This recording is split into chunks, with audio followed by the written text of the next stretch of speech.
the great D-man, Dennis Maniloff. Well, thank you for that intro, Dino. I appreciate it. We are fortunate to be in this beautiful press box next to the legendary Rick Nolan. Hall of Famer Rick Nolan. Yes, indeed. From the Medina Gazette. A lot of knowledge is already seeped from his brain into our brains. And we hope to bring you a lot of knowledge tonight of this game. A couple of 1-0 teams set to square up in a Suburban League contest. 1-0, the Highland Hornets. 1-0, the North Royalton Bears. D-Man, while we wait for the North Royalton marching band to get themselves lined up, we'll also hear from Tyler Carey in a couple of minutes. North Royalton in 2020 went through the shortened regular season, didn't win a game. And, you thought, well, okay, everybody's going to get to go to the playoffs and okay, enjoy your little run. All the Bears did, double overtime upset of Amherst in one of our just favorite games we've done in our game of the week, double overtime upset at Olmsted Falls before finally bowing out against Avon Lake.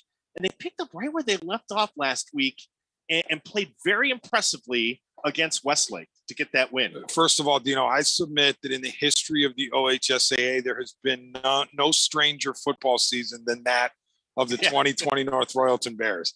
To go from literally 0 to 100 in the postseason, to even get in the postseason was ridiculous. But yeah, they did some good things. And I happened to see a lot of the game last week. And, Michael Piazza is running the show, doing a heck of a job. Their running back, the sophomore Cody Miller, is a terrific, not only football player, he's an all-around athlete. I first saw him on the baseball field. I was like, who is this guy? And they told me he's a freshman. I saw him last spring. So they've got, those two positions covered for sure. And last week against Westlake, their defense was suffocating. Well, what's happened now, more kids are coming out because they don't want to miss out on this excitement of this football program under Nick Chuley rising. And so you mentioned you get a guy like Cody Miller who can come in and spell Zayden Abuhamde. I'm going to get it right before the night's over. And now Zayden doesn't have to run the ball as much. You can spell him a little bit, and he can focus on defense where you have an improving Bears defense from what we saw a year ago. Yeah, Syed and Zayden were terrific last week on defense. So you're talking about two-way possibilities there. North Royalton, again, looked really good against Westlake, but this is a step up in class considerably with Highland. Yeah, Highland coming in, coached by Mike Gibbons. He's been here now 7 years, counting last year, 3 playoff appearances. And, I always think about Highland. Number one, they always have great skill players, and that's true again with Lucas Stiles. We'll call his number a lot tonight. They operate out of the one back. And with that Gibbons name and that Gibbons family pedigree, toughness. Yeah, of Stiles, Rick Nolan said he runs like a tank. He was affectionate in saying the guy hits you hard.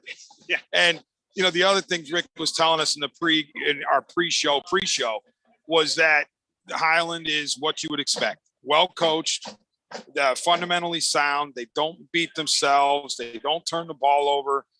They run their plays well. They don't necessarily try to trick you, but they're really good at what they do. Here we go with the moment of silence. Yeah, moment of silence for everything that's happened this week in Afghanistan. We'll turn it over to the PA announcer.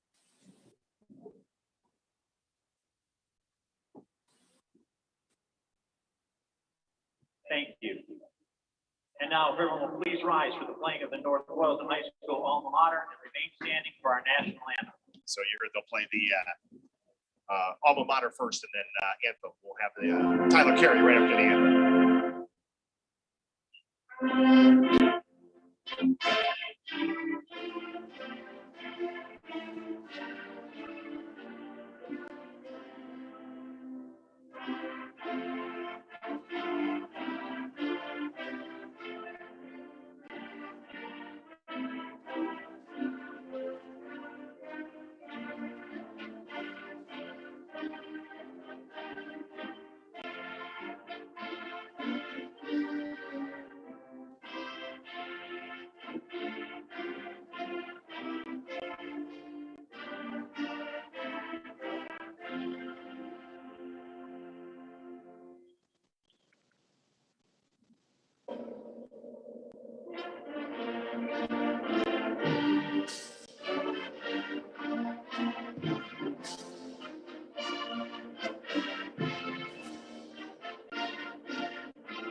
National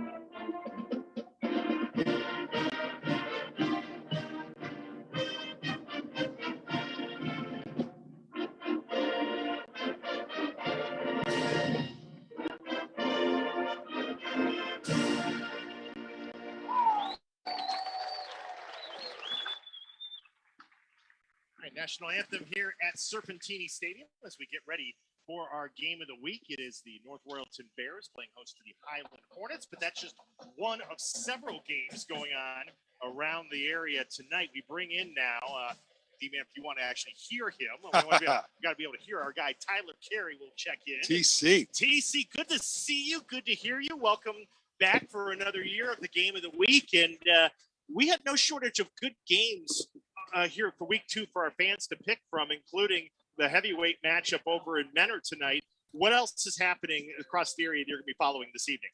Well, of course, as you mentioned it, Dino, the big matchup is going to be St. Ignatius and Menor over in Lake County. That was beaten pretty soundly in our Game of the Week poll by Highland and North Royalton. A lot of stuff going on with the Suburban League as well as Division II Region 6, of which Highland and North Royalton both hail from.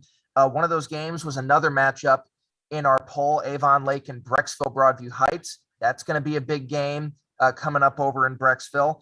Avon Medina, we've been talking about that a lot. Yeah. Can the Eagles tame that great Battling Bees quarterback and Drew Aller?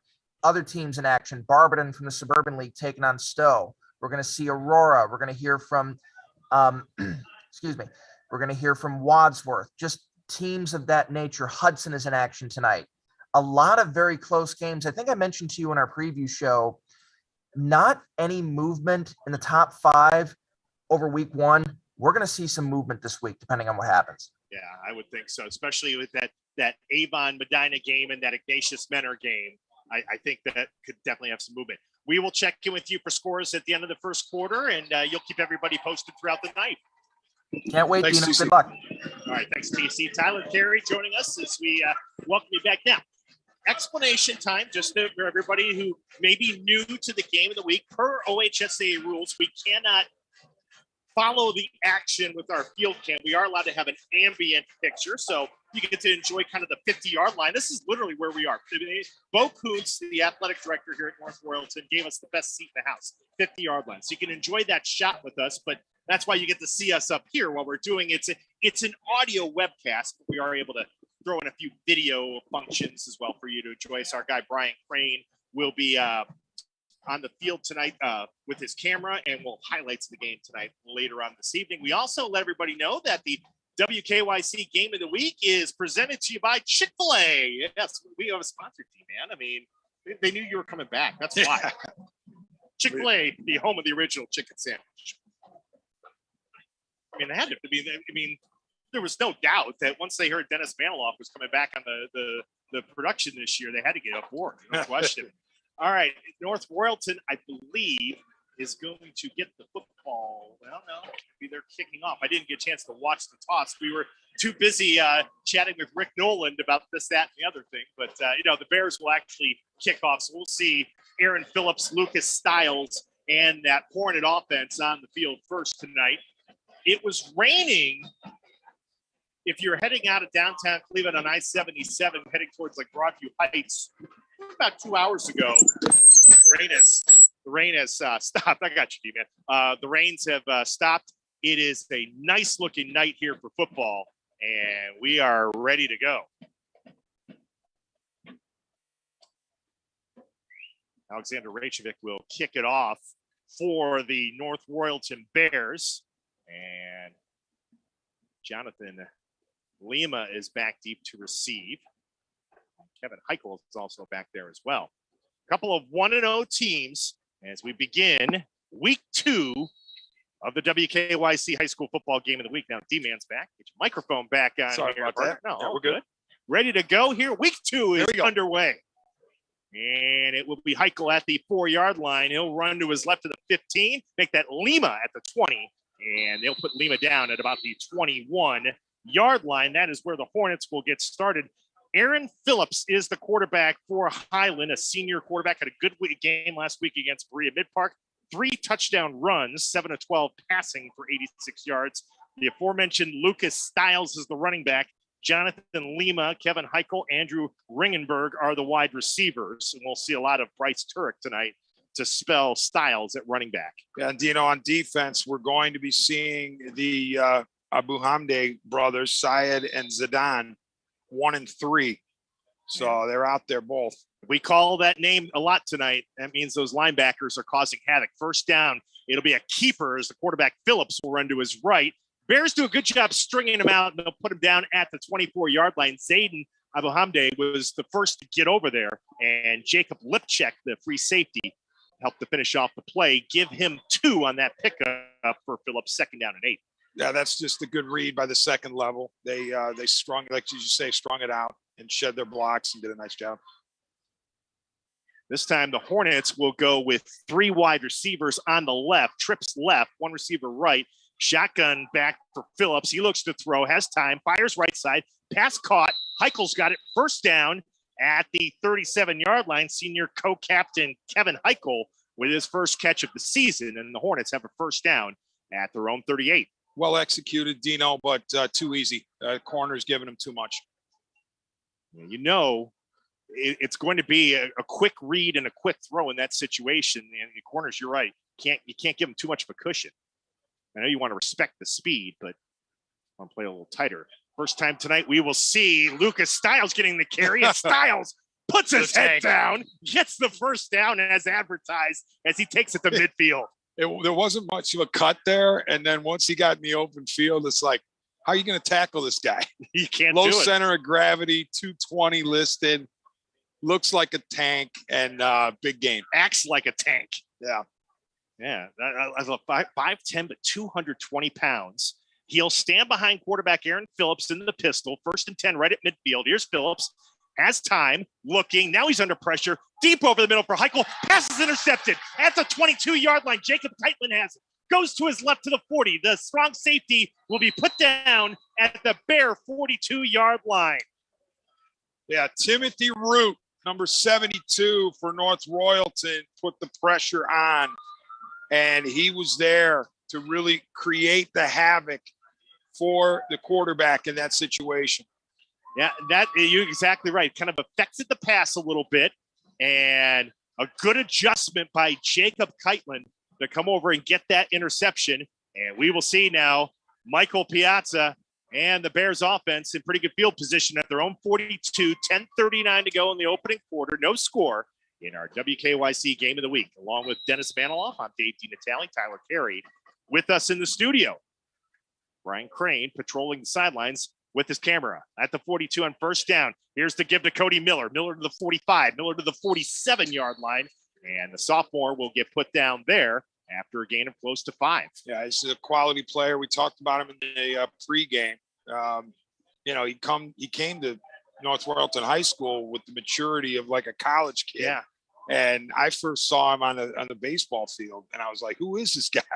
And they're like, he's a freshman. He's really, really good. I said, yes, he is. But he's an all-sport kind of guy, multi-sport guy, and he's really good. He'll stand behind Piazza, who goes to the shotgun on 2nd and 5. Bears will go 3 wide receivers. Miller gets the carry again. This time the Hornets string it out nicely for no gain. Right at the line of scrimmage, Andrew Tadolinsky, defensive tackle for the Hornets, led the charge. Here's the thing, D-Man. I mean, Zayden Abu Hamde ran in a shortened season for nearly 1,000 yards last year, 943 yards and 11 touchdowns. It's not like they're hurting at the running back position, but when you have Miller who can do what he can do as the running back, now Zayden doesn't have to play both ways. You can conserve him a little bit. That's a good point. And yeah, Miller had a great game last week. And, they're going to run him out there as a single back this time too. 3rd and 5 for the Bears. Fake handoff. Piazza throws over the middle. Hit as he throws. And the pass is incomplete. We've got a late flag. Wow. I guess. I mean, that was a nudge.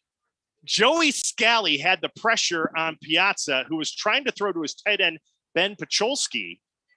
And a nudge, a bump, was enough to draw that.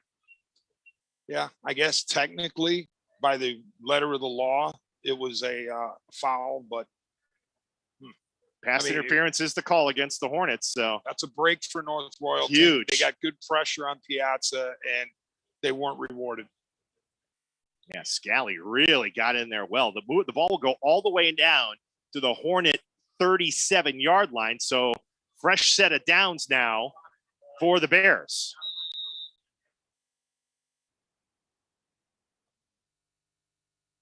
So moving along the lines here. Now the Bears are ready to go. Piazza goes under center on first down. Fake to Miller. Play action pass. Throws over the middle. Incomplete, trying to hit Nick Colabianchi at about the 20-yard line. Colabianchi pretty well covered by Kevin Heichel downfield. Would have needed to be a perfect pass anyway, but good coverage by Heichel. Right. That was really a terrific job of Heichel. He stayed with his man stride for stride. There really wasn't any room. No window. Yeah, none at all. 2nd and 10. And Bears will go double tight end now and go on the ground, and Miller's going to have nowhere to go. Hornets do a good job of stringing out up the gut with their defensive line, Konopka and Scally on the stop. Yeah, that's a simple case of the defensive interior beating the offensive interior to the point of attack. And give linebacker Matt Haney credit there for the stop as well. So it's a 3rd and 10 here for North Royalton. 8:43 to go, opening quarter, no score. Bears have it at the Hornet 37. Shotgun for Piazza. He'll shift Cody Miller to his left. Trips to the right. Piazza going to roll right. Rolling, chased. He'll tuck, he'll run, and get out of bounds. He tried to get it to the 31. Let's see where they mark it. Yeah, I think they'll give him the 31, which would be a gain of 6 and set up a 4th and 4 because you're in that zone of you got to go for it here. Too close to punt, too far for a field goal. So the Bears offense will remain on the field.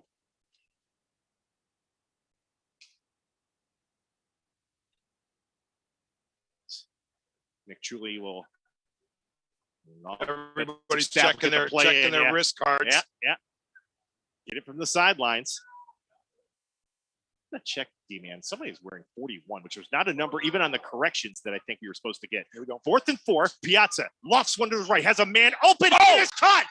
And touchdown Bears. Vincent Kaprowski. Wow. On a beautiful pass by Piazza on 4th and 4. And North Royalton on top first, 6-0. That's a fantastic throw by Michael Piazza. I mean, he put it right on the money. He hit Kaprowski in stride. It wasn't even a case where the receiver was waiting for the ball to come to him. He hit him in stride. That was a fantastic throw to the right side. You couldn't have put it any better for Kaprowski to run under it and make the catch. That's his 3rd touchdown catch already in 2 games. Extra point. Reykjavik's up, and his kick is good. 8:20 to go, first quarter, 7-0 in favor of the Bears, who take advantage first of the interception and then of the good fortune they had on the pass interference penalty. Yeah, Dino, and like I said, I'm not sitting here second guessing the official because there was a bump before the ball arrived. It just wasn't one of those egregious ones that you see sometimes or often. The other thing too is, I know this sounds ex post facto, but I was going to tell you a couple plays ago about Kaprowski because he was running really good decoy routes. I mean, he wasn't just on a running play. He wasn't just pretending like he was not doing anything. He was actually executing his routes. And I said, be careful, if I were Highland, I'd be careful of this guy. Well, your eyes didn't deceive you. But the coverage wasn't all that bad on that play. No, the coverage was single The coverage. throw beat the coverage. Yeah, exactly. And the other thing, D-man, is on the 3rd down play, I almost feel like Piazza kind of set up some space for himself with that run and kind of cleared out that right sideline for the touchdown pass, 37 yards, and it's 7-0 as Lima gets that kick at the 10-yard line ahead to the 25 to the 30, and we brought down at the 31-yard line. As Hornets will get good field position. We've seen that so many times after a big momentum touchdown, a special teams play comes right back, but Bears able to get pretty good coverage there. And you think about just Piazza gaining anything on that 3rd and 10 sprint roll, and he didn't have anything to throw. So just the fact that he got a few yards changes the possible calls. Absolutely. And so, you credit him for giving himself a chance on fourth down. Stoppage in play, and we saw this a little bit last week. The temperature's gone down a little bit since we've started the evening, but at one point, I mean, we were in the high 80s to low 90s, and of course, in late August, what you're going to get is dehydration and guys cramping up. So I would imagine probably twice a quarter, we're going to see just little stoppages so the players can make sure they're hydrated here and avoid the cramping. I just want to let the viewers and listeners know I am allergic to bees, and there are a few bees in the press box. Yes. So when you see my eyes go up, or if you see them scatter, or if you see me dive under, then we got problems. Lima gets that little swing pass to the right, gets a first down across the 35, across the 40, and he'll be put down at about the 42 to the 43-yard line. A little slip screen, and he gets that play. Yeah, gets that first down on the pickup.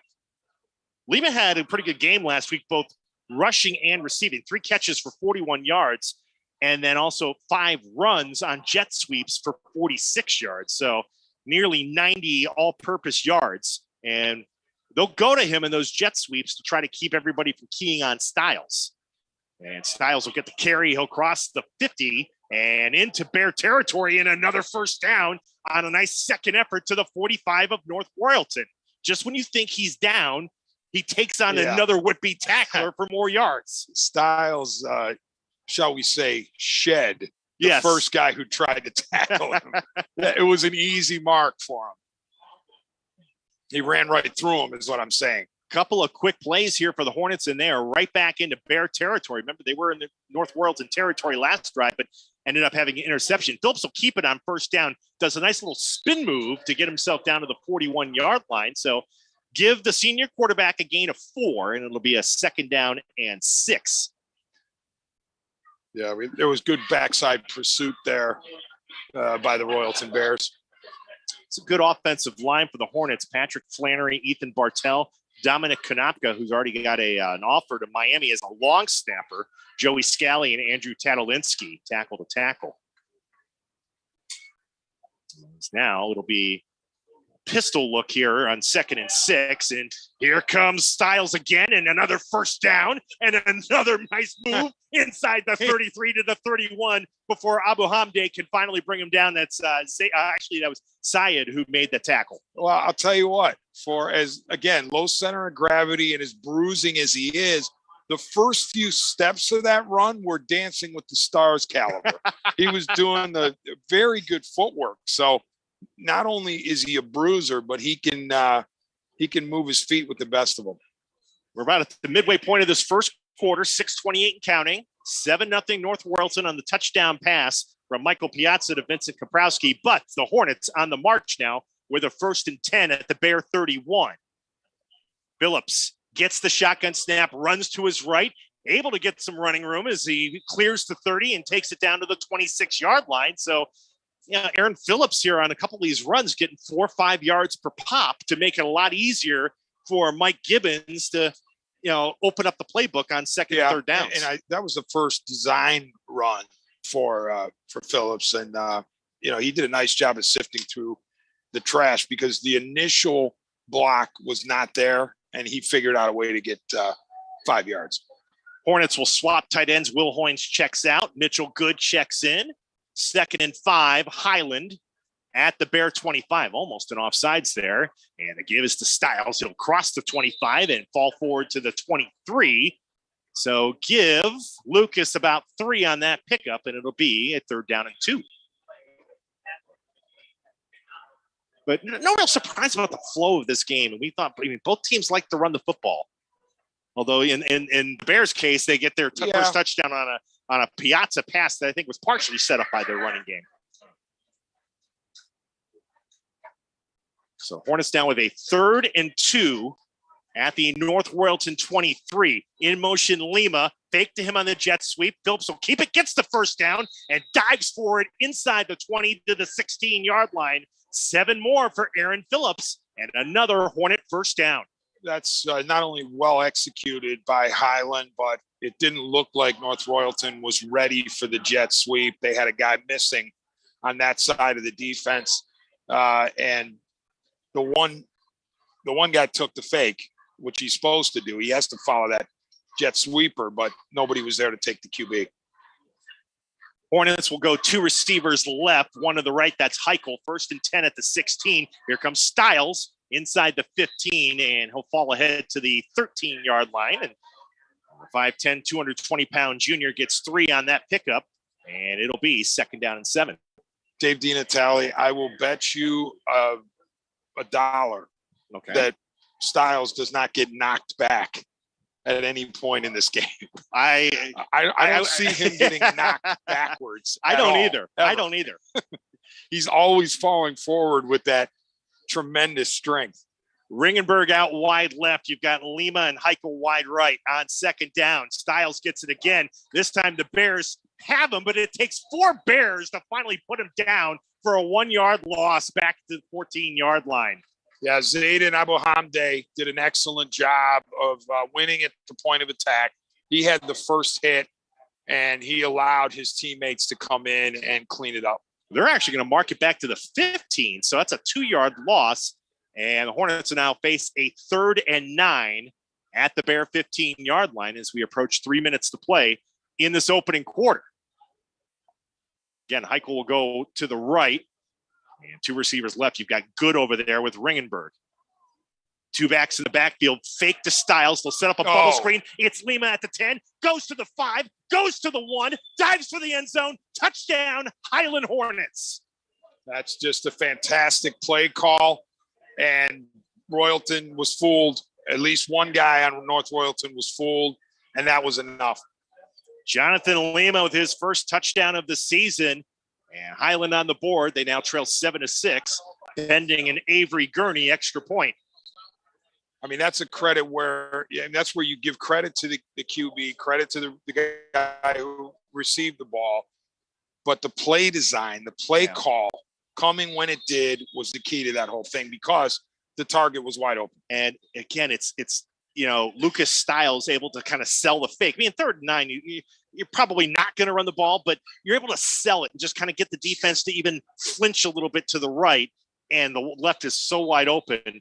And Lima was wide open to be able to get that touchdown. Here's the extra point for Gurney. The kick is up, and that line drive kick is good. 3:07 to play here in this opening quarter.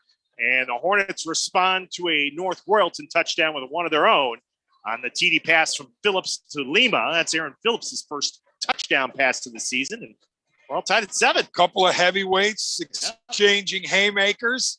I mean, why not? Well, these 2 teams, regardless of what the record was last year, they had an exciting matchup down there in Medina County.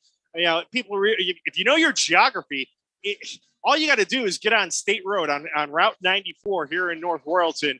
You head south and you bump right in to Granger Township, where Highland is. You know, in the Hinckley area, Granger Township. I mean, it's when we say they're crosstown rivals, it's not a far drive, and both these teams, I mean, they take this game seriously. Oh, absolutely, absolutely. And we've gotten a really terrific game to this point.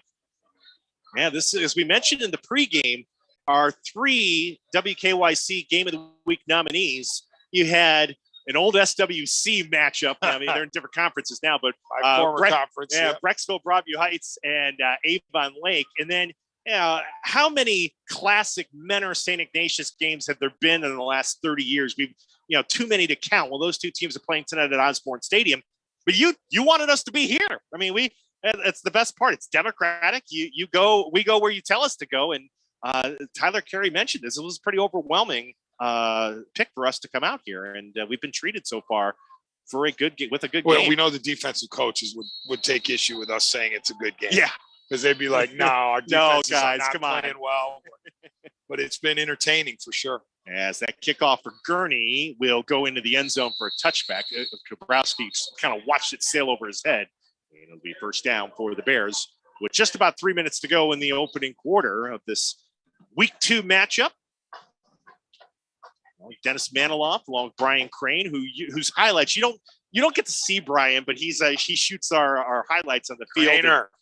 You'll see them later tonight on What's Next at 11 on 3 News, and also on our social media platforms. And Tyler Carey Also part of our coverage here tonight. It was me, myself, and I last week down at Walsh Jesuit. So I'm happy to have the company. It's great to have everybody, and great to have you with us here tonight on our audio webcast with a little bit of ambient view for you. At the 20, 1st and 10 Bears. Piazza fake hand up, throws, and the pass caught at the 24-yard line for a short pickup.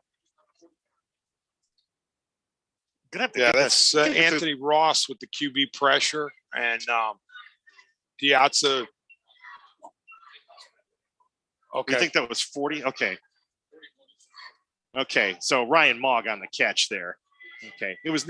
I don't know if that was on my. I had the Denise Pulverine number updates, but I don't know if that one was on there. So, but he gets 4 on that little pickup, and it'll be 2nd down and 6. Piazza will go under center with 3 wide receivers. Fake handoff, being blitzed, in trouble, and he's going to get sacked back at the 16-yard line. Was able to shed one would-be sacker, but could not hold off the rest of the Hornets. Ryan McKean helped to finish off the play along with Joey Scally. Yeah, and the would-be sacker was Austin Addington. He came in clean off the left edge. Yeah, and Piazza was, had really no choice. He had no chance to get out of the way. That's a loss of 7 on that sack, so it makes it now a 3rd and 11. We're under 2 minutes to go, opening quarter. 7-7 tie. Bears go trips left. A little bit of confusion here as they try to get set up here. Piazza on the shotgun. Miller to his left. He's back to throw. He's got plenty of time. Throws one deep left side. Incomplete. Overshot Vincent Kaprowski, who was being well covered in a zone back there by the Hornets. And the Bears will have to punt. Yeah, that's just a terrific defensive stand by Highland right there. They pressured Piazza. Yeah, that corner blitz was dialed up beautifully. Yep. And then you get him in 3rd and long, and you can basically pigeonhole them. And at that point, Highland was able to cover well. They didn't even need to put incredible pressure on Piazza on 3rd down. They had it covered so well. Lima in single safety at his own 49 to await the punt here from Reykjavik. He gets it away, end over end. It will drive Lima back inside the 40, inside the 35, inside the 30, and a very, very friendly roll on the Gibson field turf here at Serpentini Stadium, all the way back to the Highland 27-yard line. Yeah, the rugby style. And he got the bounce, he got the second hop, and then another 10 yards after that. Yeah. Formatically, it's not pretty, but boy, you'll take it. Kind of flip the field position a little bit. Dino, you've seen it certainly at the college level, more and more of the rugby style punts, where they look for the 10, 15, 20-yard kick.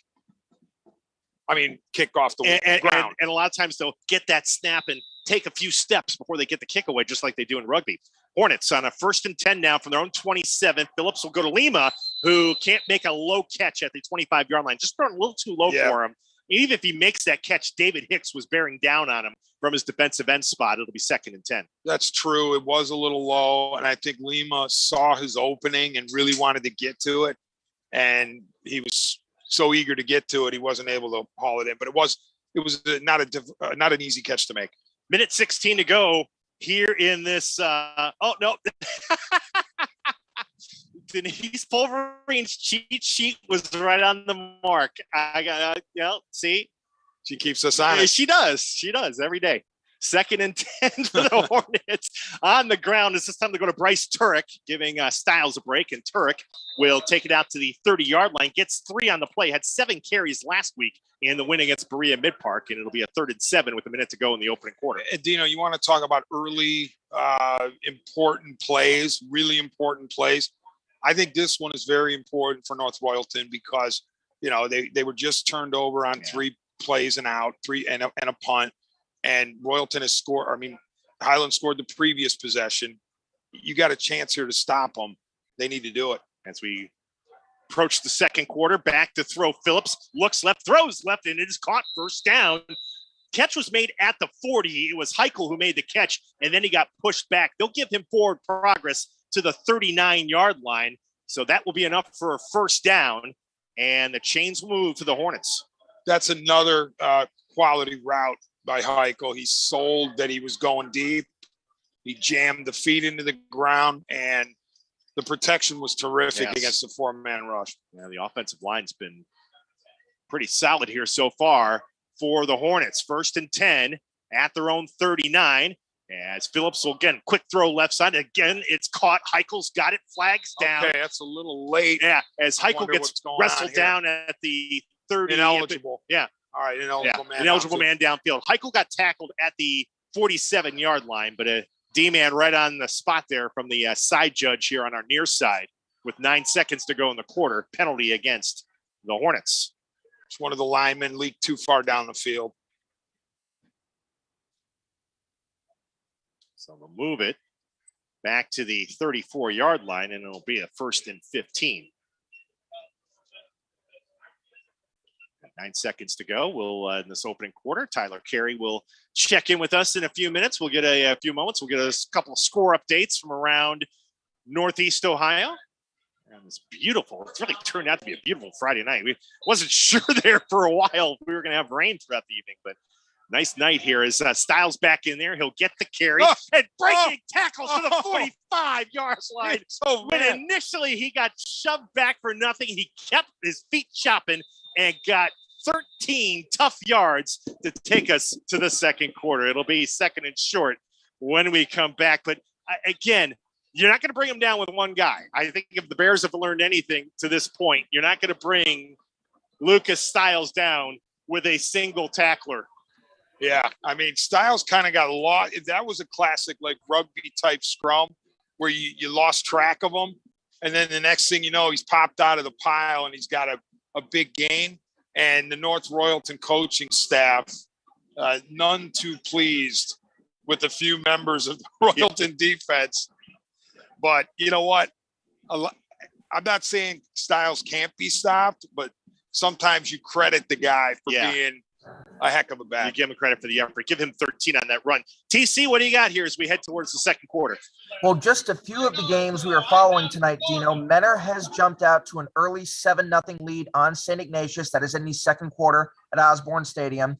Avon and Medina currently tied at 7 in the first quarter in Medina County. And two kind of surprising scores early on. Brecksville Broadview Heights leads Avon Lake 13-0 in the first quarter. And Barberton is on top of Stowe 8-0. That game also in the first quarter. We'll have more scores coming up for you at halftime. All right, TC, thank you very much as we flip the field here and start the second quarter. 7-7 tie, second down and 2 as Styles get the carry again. Got tripped up, and it was Zayden Abuhamde who tripped him up as he crossed the 45. He was able to lunge forward to the 46, but it'll be basically no gain and 3rd down and 3. So a nice job by Zayden. Styles in the first quarter, D-man, 7 carries, 54 yards per Hall of Famer Rick Nolan. Yes, and Zayden did an excellent job for North Royalton, shooting the gap and tripping up the young fella, Styles. So ball at the Hornet 46. They've got a 3rd and 3 as Lima and Heichel go out wide left. And that's Andrew Ringenberg going out wide right. Pistol look here for the Hornets, and they'll go to Styles, and Styles going to get stood up, and 3 purple jerseys will finally knock him back. Zayden was the first one to get there, Abuhamde, and then Timothy Root really able to finish it off nicely. And you mentioned a few moments ago, that's a big momentum boost, I think, for the Bears. After after having to punt earlier, they get that stop defensively and give their offense a chance to get back on the field. Jacob Lipchek will go back deep to receive this punt. That's a case where Zayden Abuhamde just said to his team, I'm going to stop these guys myself. I mean, back-to-back plays where he was outstanding against Styles. And again, it's one of the advantages, D-man, of the Miller factor, we call it, because Zayden can play, he's able to play a full set of downs defensively, as the Hornets are going to take a timeout here before 4th and 4. And I don't know if everybody was on the same page there. Yeah, the coaching staff for Highland is like, why did we call timeout? Yeah. It's a simple, you're at your own 46, so you're not going to, you could go for it, but in in a tight ball game, I wouldn't think that you would. So, yeah, it was maybe somebody late checking in there, but the Hornets have to burn a timeout here with 10-12 to go here in this first half. 7-7 tie. Not only are you in your own territory, but your defense has looked better as the game's gone on. Yeah. So you trust your defense. You don't have to worry about going for it at this point. Ringenberg will wait for the snap back at his own 29, and you've got Lipchek in single safety at his own 23. 7-7 tie, each quarterback with a TD toss in this game. Phillips with a touchdown to Lima, and Piazza with a TD pass to Kaprowski. And you can hear to our left, there's a clock issue here. There we go. See everybody here helping everybody. A lot of professionals here. That's right. I mean, this is a well-run operation. That's why they know what they're doing. Yeah, when you get here in the playoffs, people want to come here for a reason. It's good punt by Ringenberg, high kick, and Lipchek has to make a fair catch and falls down at his own 14-yard line. A lot of hang time on that punt by Ringenberg, and the Bears will start 1st and 10 right around their own 14-yard line. That's a tremendous punt. A different style. Yeah. You know, not the rugby style, the high booming Ray Guy hang time style. Thank you. Reggie Roby. And but that's a heck of a catch by the punt returner. Yeah. WKYC.com high school football game of the week is presented by Chick-fil-A. They are the home of the original chicken sandwich. You can find your nearest Chick-fil-A, Cleveland, Akron, and Canton, as they are with us here this year for high school football. Dino, would you ever have a Chick-fil-A sandwich without the pickle? Oh, I always have do. To have the pickle? Yeah, no, I don't have the pickle. I prefer pickle-free. Pickle-free on that. Cody Miller gets the carry. It tastes good no matter what. Absolutely.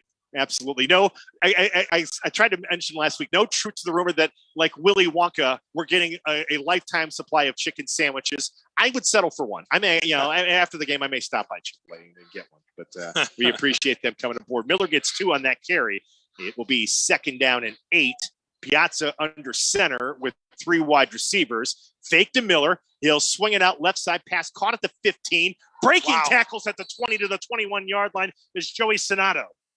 The junior wideout with a nice piece of running in the open field to set his team up now a 3rd down at the 20-yard line, a 3rd and 4. Yeah, Joey Sonato with some good footwork and did a nice job. I'll tell you what, Dave DiNatale, North Royalton needs a 1st down. They really do. Because Highlands D is settled in, and North Royalton's got to come up with a 1st down. Because at some point they're going to need also to reestablish their running game too. Piazza calls the signals here. 2 receivers to the right, 1 to the left. Miller to his left in the shotgun on 3rd and 4. They'll do a quick strike on a slant and a penalty flag coming, as they'll get Highland for either a hold or a pass interference on the pass intended for Vincent Kaprowski. Wow, he called pass interference on that. That's a 15-yarder. Yeah, I thought they might just tag him for a hold, but it is a pass interference. And the penalty, like on their touchdown drive, kind of gets them out of the hole a little bit and gives them a fresh set of downs. It's a 1st down. I'll bring some Wasp and Hornet spray going forward here. I'm calling a game that involves the Highland Hornets. Yeah, right. I mean, I'm sure people Hornets can literally kill me. We don't want that. I need D-man around. We got a long season here on 1st down. Miller will get the carry up the gut, and Mitchell Good, Andrew Tadalinsky, Lucas Stiles amongst those who put a hat on him for about a gain of 2, 2nd down and 8. Okay, to this point, I'm not saying it can't change, but to this point, the Highland Interior D is winning the battles. Yes, so I would agree. Royalton, I don't know if you can keep pounding it between the tackles. You might need to change it up a little bit and get Miller outside the tackles. 2nd and 8, Piazza to Miller again. They'll run to the right. He got tripped up a little bit. Was able to fall to the 39 and get something out of it, but good contact over on that right side as Danny Giannini helped to trip him up from the end. Yeah, you saw Miller getting closer to testing the boundary, testing the outside. Also, Andrew Tatalinski gets credited as well as Giannini for the stop. So it's 3rd and 6. So 2 runs to Cody Miller, get 4. He'll stay in there next to quarterback Michael Piazza.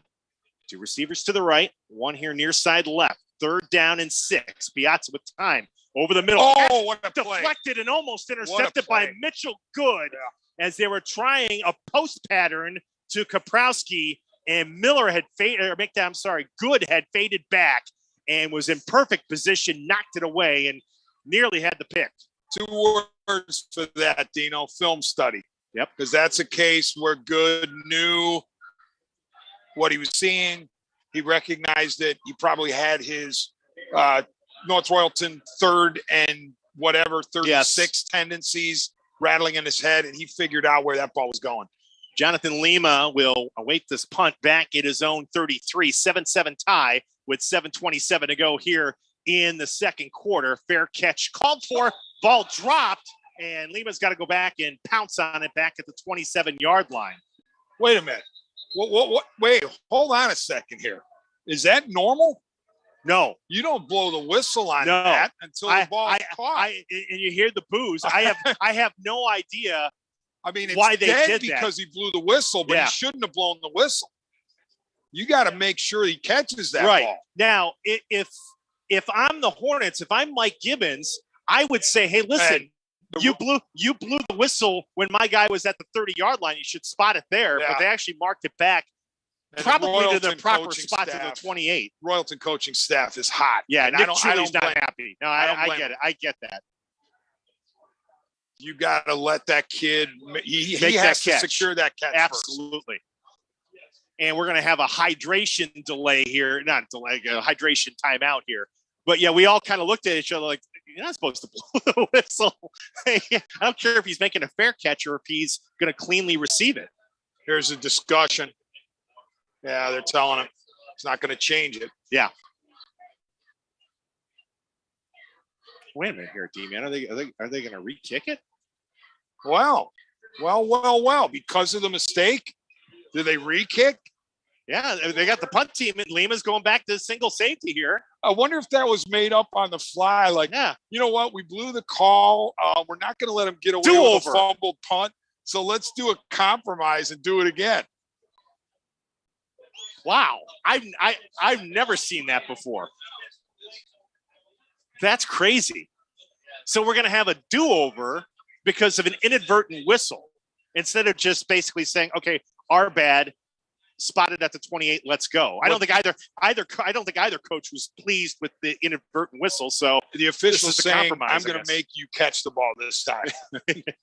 All right, Racevic will wait for the snap and we'll do it again. Very strange. That was weird. Kick is away. He'll angle it to the right.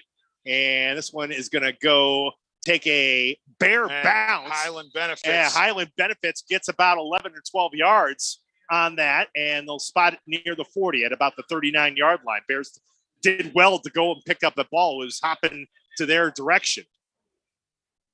Yeah, they're going to actually mark it at the 40. So about a 12-yard plus gain for the Hornets there. And you know what, Dino, because I don't think anybody in the press box has seen this, even the great Rick Nolan, I don't think ever saw that. He said he hasn't. Was it a case where the official acknowledged that he blew it? He went over to the coach of North Royalton and said, I'm going to give you the option. You either Highland gets the ball here or you can re-kick it. Which do you want? I wonder if he was even presented with an option in that situation.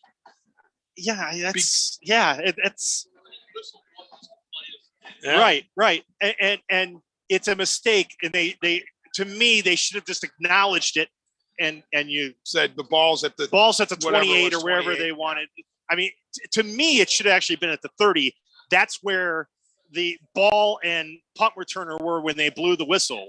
Yeah. But, okay, fine. You want to mark it at the 28. Let's mark it at the 28 and go. The fact that they just went ahead and just basically declared that play dead is odd. It's odd.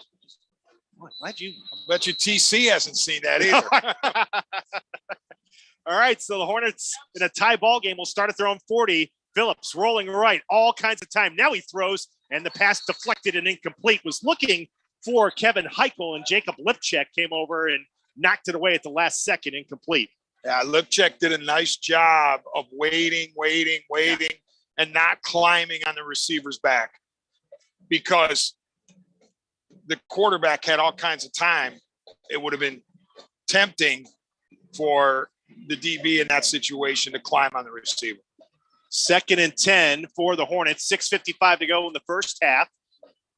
In the 7-7 tie, Highland will go with 4 wide receivers, 2 to each side, and a pistol look for Aaron Phillips. And he'll go on the ground. Bryce Turk's got it, and Turk goes nowhere. Bears are like, well, he's a little easier to tackle. I was going to say, North Royalton's like, well, we don't have to tackle Styles. Yeah. No knock on the other Bryce guys that Bryce are carrying the ball, but Styles is a different cat. And Zayden Abuhamde came over to make the stop with some of his teammates there to help him out. Loss of 2, 3rd and 12. Yeah, we've already called Z's name a lot. Yeah, he's having a nice game defensively. He hasn't had to carry the ball yet. He carried it 8 times last week in the game against Westlake. As back to throw on 3rd and long, Phillips. He's flushed. He's going to run to the 40, to the 45, to the 50. Wow. First down, 40. He's to the 30. Down the right sideline. Phillips to the 10. 5, touchdown. Aaron Phillips from 62 yards. Wow, what a play. What a play by Phillips. That was a case where he was under control the whole way. He never panicked, and he shot the openings when he needed to. I mean, that was a tremendous play. Yeah, just patience all the way. That was it, patience. Yeah. Patience all the way. Tremendous run for Phillips. Well, last week, he didn't try to get cute with it. No, he didn't. No, he stayed pretty much on a straight line until he got to the sideline and then turned it. Extra point for Gurney. A whistle blows as that kick is up, and that kick is good. 14-7 Highland with 6:02 to go in the second quarter. I said Phillips last week, 95 yards on 10 carries with 3 rushing touchdowns. Aaron Phillips tonight has already thrown for a touchdown, and now he has run for a 62-yarder here in the second quarter. I don't know how this, I don't know how the Highland coaching staff drew this one up. I'm sure they didn't guarantee that their quarterback was going to go for a TD here. But on 3rd what 12. happened was the receivers ran deep routes and cleared out the second level so that in case Phillips got to the second level, he was going to have room to move. And he did when it was blocked well. And the next thing you know, he had a touchdown. And you said his vision and his cuts were perfect. I mean, he made like a straight cut at the 45, then kind of angled his way towards the right at the 50, read the whole field with vision beautifully. And he had a decision to make right about the first down marker where I can either try to get past this guy or I can cut in and guarantee my first down, but probably get tackled. Yeah. And he said, I'm going to keep going the direction I'm going because I think I can beat that guy, and he did. So how do the Bears respond now after that bolt of lightning by Aaron Phillips? Gurney to kick it off, and it's going to be returnable, and the two Bears run into each other. I think it's Lipchek who's got it at the 15. He'll go to the 20 and out to the 22-yard line. That was dangerous as Jacob Lipchek and I think Vincent Kaprowski didn't have their signals together there and bumped into each other. Yeah, Dave, and we've talked about it. Highland got punched in the mouth pretty much out of the gate by Royalton's offense. Yeah. But since then has really stiffened. And the Royalton offense needs to do its defense a favor because they got to start getting some first downs and chewing up some clock. 5:57 to play here in the second quarter as Miller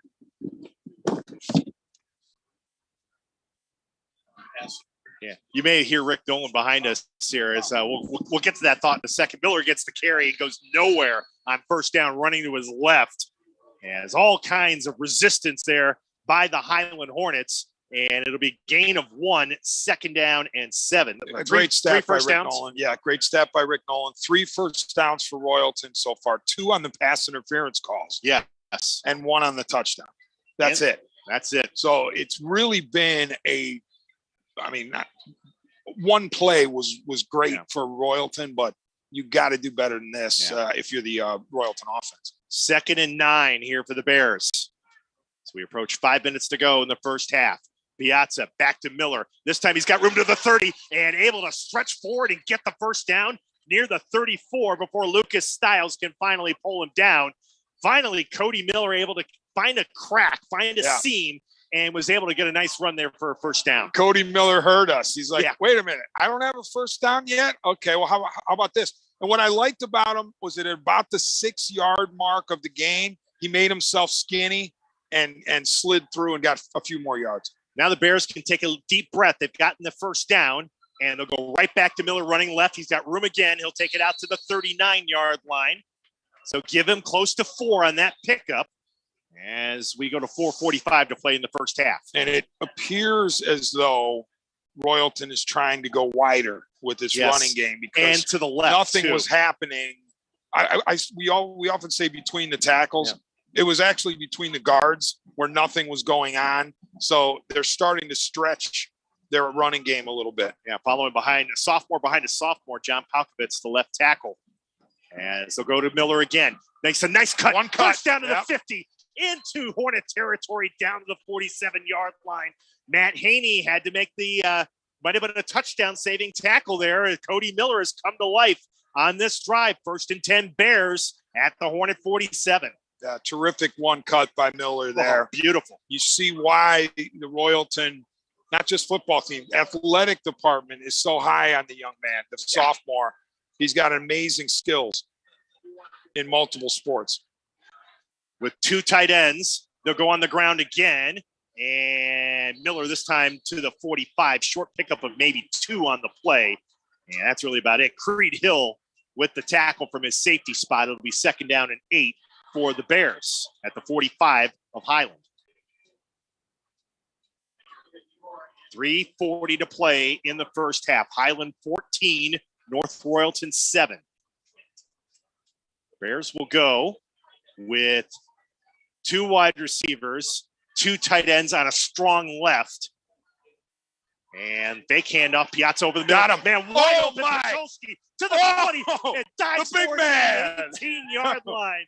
Oh, love seeing that tight end with a catch. Ben Pachowski, the senior, gets a first down all the way to the 19-yard line of the Hornets. Pachowski, the big man, rumbling, bumbling, stumbling. That was a spectacular play call by the North Royalton coaching staff because really that play was wide open. Nobody saw the big number 44 getting the pass. They really like Piazza throwing either down the seam or on a slant on that left side. Right. We've seen them throw to Kaprowski, and that time it was Pachowski finding that seam. That's right. That's right. And he did have the home run ball for the touchdown to the right side, but Piazza's clearly comfortable throwing to his left. So the Bears now is we have this is, I believe, a hydration. I don't know. Highland took the timeout. Okay.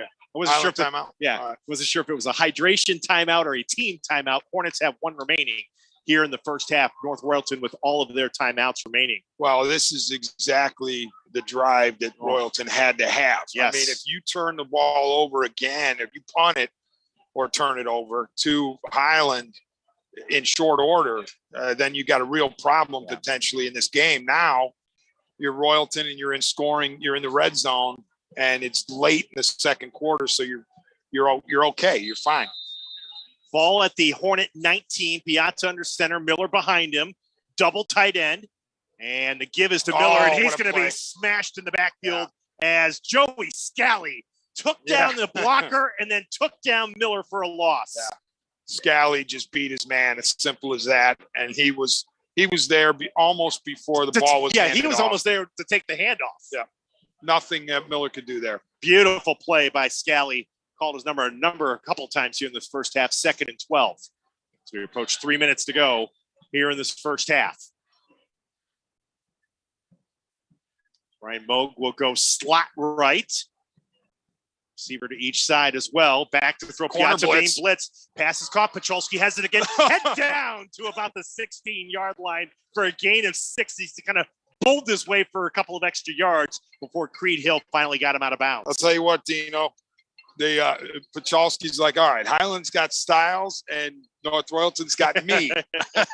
So a couple of bruisers are having an impact on this first half. Yeah, 6 foot, 230 pounds.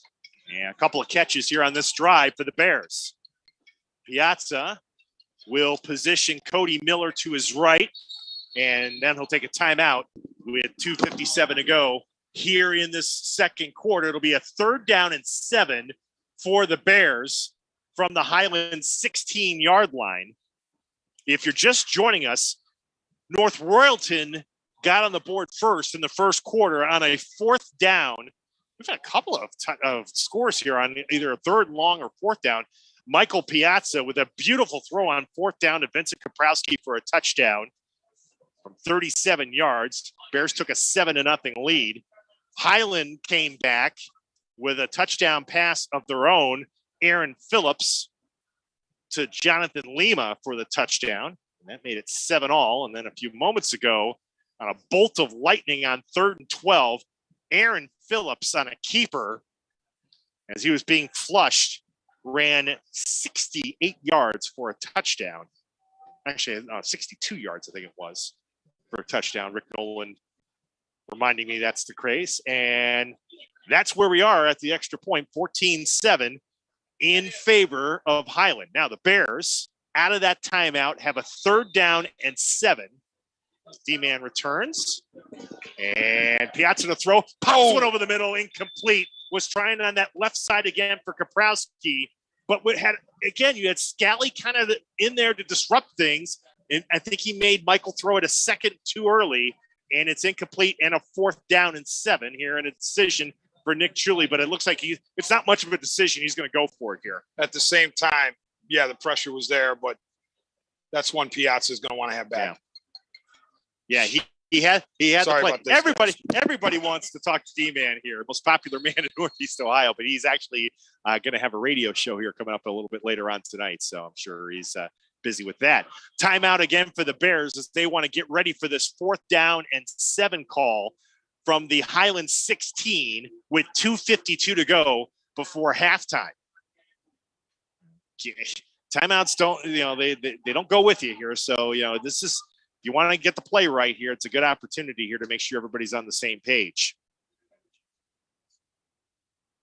We remind you, as always, Mondays at WKYC.com, our WKYC app, as well as on our Facebook and YouTube. We post our Facebook and Twitter, I should say. We post our nominees for the WKYC Game of the Week, and then we leave it up to you. We give you 3 choices. And you let us know where you go. You get 48 hours to do so. Tyler Carey and I will close it up at 12:30 on Wednesday. And then we have our preview show to let you know where we're going. So check out WKYC.com, the WKYC app, as you're watching us and listening to us tonight, and our social media platforms to vote for the WKYC Game of the Week. 4th and 7 Bears at the Hornets 16 out of the timeout. Piazza under center will go on a toss on a reverse, and it's going to go nowhere. Joey Sinato had no chance to break through. Styles and Good led the charge for the Hornets as they were expecting something like that on a reverse, and Highland will take over with 2:46 to go in the first half. And I had Dominic Kanapka as well. Yes. Number 55. And yeah, that trickeration did not fool anybody on the Highland Hornets. Yeah. When you have your end, Kanapka, stay home and set that edge, then you Styles and Good, their job is a lot easier to be able to go in there and knife in and help finish things off. Yeah, and here's the thing too, Dino, is that Royalton to this point had not proven to the Highland defense that it can stretch the field, horizontally. So they don't have to necessarily respect the speed wide at Right. this point. And so you're able to stay home easier in that situation. Well, unfortunate for the Bears, they put together really their best drive of the game. Yes, they had scored a touchdown on a previous drive, but that was due in a large part, as we mentioned, to a penalty that gave them 15 yards. I mean, that was a terrific drive. They got Cody Miller going really for the first time tonight. They got their tight end going a little bit tonight, Pacholski, but it comes to an end in stalls. And now Highland, with a timeout and a ton of time remaining, can try to add on to the 7-point lead. Let me say this. I was wincing because a member of the Royalton coaching staff identified an individual on the Royalton defense or offense as, I would assume, blowing the block. And he let that person have it on the sideline right down here in front of us. And then you still have to watch films tomorrow morning. Yes, you get a double and triple dose of it. As Phillips will fake to Styles on the read option, keep it himself. He'll go forward, basically back to the line of scrimmage. It may give him a half yard to the 26, but Bears did a good job of watching the eyes of quarterback Aaron Phillips, 2nd down and 9. No 60-plus yard scamper Not that this time. Clock running, 2:20 and counting here to go in the second quarter. 14-7, Highland on top.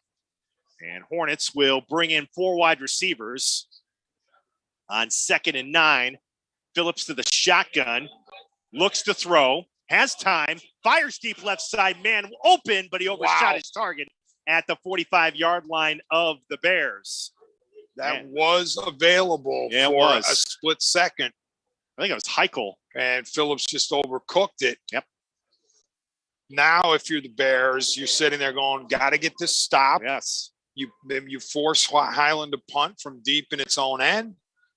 And you get one more shot before halftime, knowing the Bears will start the second half with the football. Yeah. So it's a 3rd and 9. Ringenberg, will go out wide left. And Heichel this time will go out to the right. 3 wides with a tight end in there for the Hornets. 3rd and 9 from their own 26. Fake to Styles. Phillips under pressure throws. Good with the catch at the 30, but he's immediately put down by Zayden Abhumade at the 31-yard line. And the Bears will take their last timeout and not allow Highland to burn any more time off. But Abhumade is all over the place tonight, making big tackles for the Bears defense. And he got help from his brother Syed on that one too. The brothers were out there, and they did an excellent job with closing speed to force Highland to punt. So the Hornets will kick it away with 1:54 to go. Now, I thought the Bears were out of timeouts, but the scoreboard still says that 1 remaining. But I thought that was their last one. I could be wrong, though, because they had to take 2 timeouts on that last drive. We'll see if they update that here. 1:54 to go. We do know that. 14-7 Highland at half. You see on our field cam, as we explained to you, this is an audio webcast here at WKYC.com, but we were able to have some fun with technology a little bit. You see us here in the booth, and we have our field cam there. You'll be able to enjoy the bands at halftime from Highland and North Royalton. As Ringenberg will kick it away. And I believe that is Lipcheck in single safety at his own 38. Here's the kick. It's Lipcheck with the catch, falls down at the 34, and then once he falls down, after the recovery, the whistle does not go off this time, and then Hornets come down, and a couple of them, including Jonathan Lima, make the tackle. So Bears with 1:45 to play here in this first half. They'll start at their own 34. I'll tell you this too, timeout. Dino, Lipcheck makes a big play there to stop the ball from potentially bounding deep into Royalton territory. Now, at least you have a look at trying to do something. If that ball had gotten by Lipcheck and trickled into the inside the 20, that changes the complexion of what you're trying to do. Yeah, your whole mentality changes. Now you can sit and say, okay, we've got a 1:46. A realistic opportunity. Clock will stop to move the chain, so we can put together a drive here.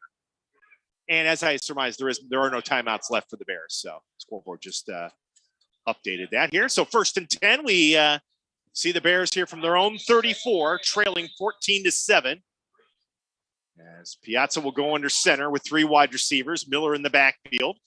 And Miller will get the carry, and Miller will go nowhere. Konopka and Scally. They think he lost the ball. They think he lost the ball as they made the tackle. Let's see if the officials concur. No, yet from the officials. Highland's convinced there was a fumble on the play. And the officials are saying no. 1 yard gain for Miller, 2nd and 9. And that confusion, unfortunately, took some time off the clock. Here's the thing. Either that was a great fake by Highland and they pretended like it was a fumble, or it was actually a fumble.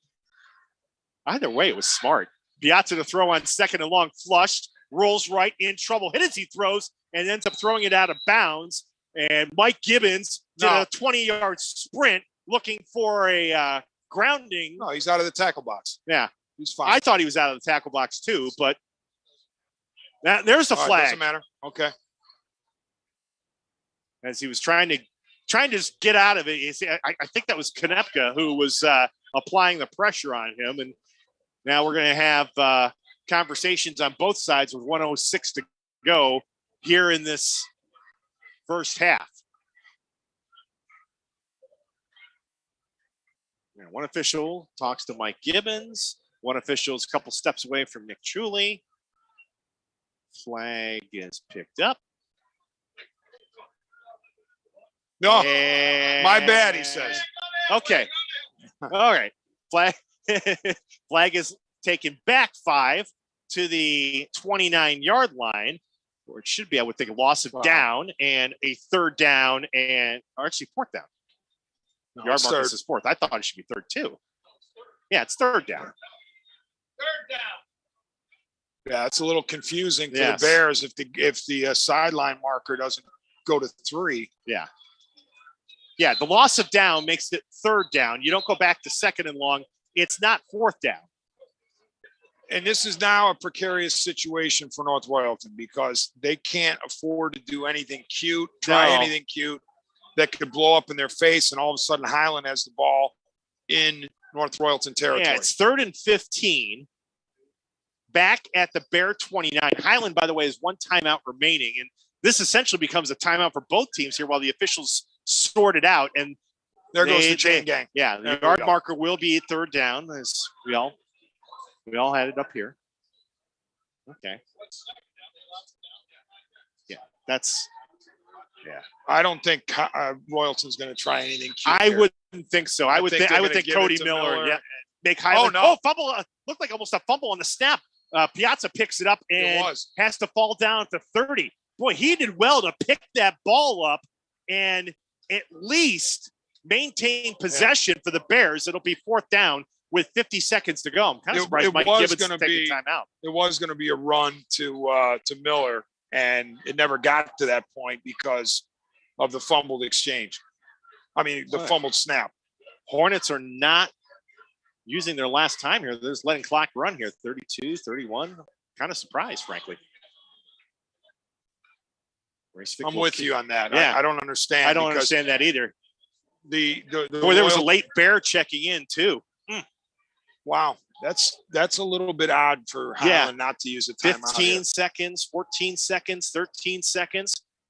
Kick is away on that rugby style, and it'll take a Bear bounce again right about at the 41-yard line and be down there.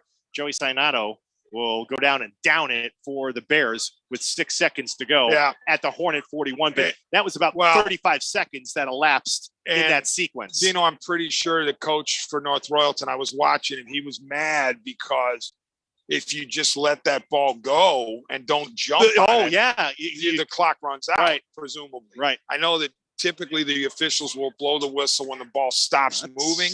But there was a few more seconds there that could have gone off the clock. There was another hop or two that was possible there. And You're right. You've got, but they're not gonna do anything. Highland's gonna take a knee here, and they'll go into the locker room with a 7-point lead. Yeah. So they will be very content, will the Hornets, to have Aaron Phillips go to a knee, and that will take us to halftime. Entertaining ball game here at Serpentini Stadium. After one half of play, it's Highland 14 and North Royalton 7. D-Man and I will take a breather and let you enjoy the bands for the two teams. And we'll hear from Tyler Carey coming up with some halftime scores. And we'll see if Rick Nolan maybe has some dynamite drop-in stats for us to pass along to you. And then we'll get you ready for the second half here in this Suburban League contest. Again, your score, it is Highland 14, North Royalton 7 on the WKYC Game of the Week. Enjoy halftime, everyone.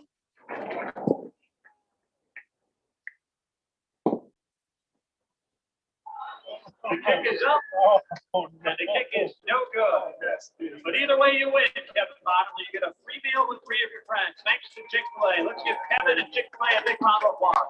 Thank you so much for participating.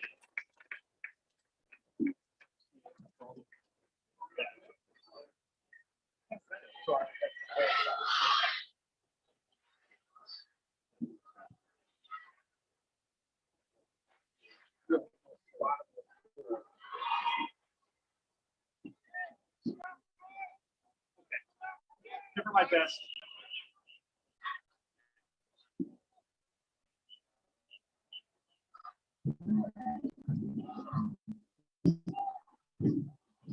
Ladies and gentlemen, we proudly present the 2021 Pride of Highland Marching Band.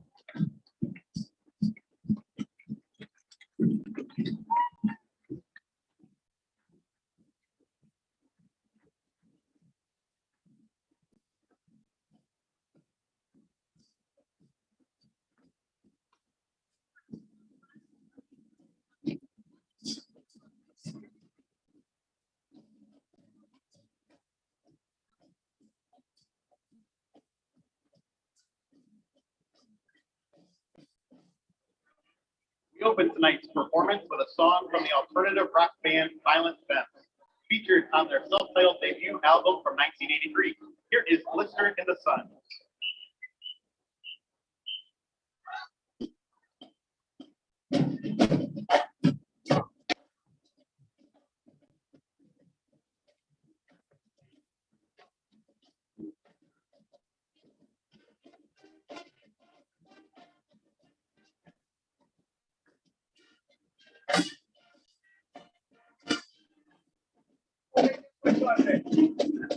Ready.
Next song is an indie pop hit by the band Fitz and the Tantrums. Here is their catchy breakout single, Hand Clap.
We close tonight's performance with a modern hit from the electro house and dance genre. Here is David Guetta and Nicki Minaj's Hey Mama.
Yeah, you know, it's kind of like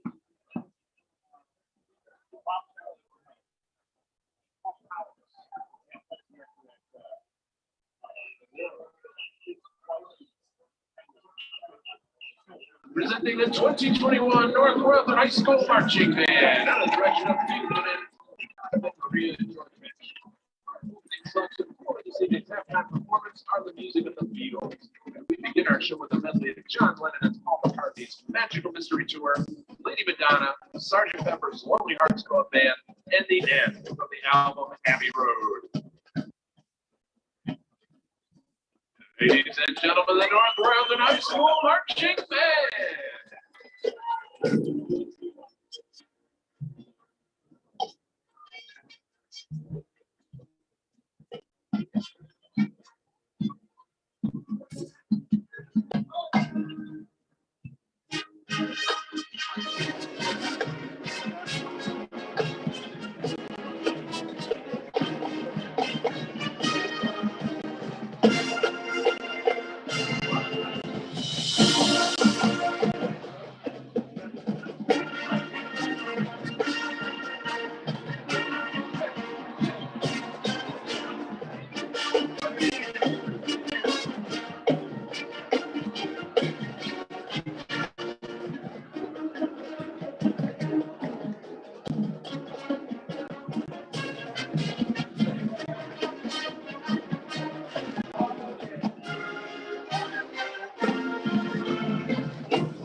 Venus, the #1 hit for the shocking Blue in 1970 and Bananarama in 1986, was featured in the ultimate football film, Remember the Titans. Our rendition features our tuba and trumpet sections.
Carry On Wayward Son is a certified platinum single by classic rock legends Kansas.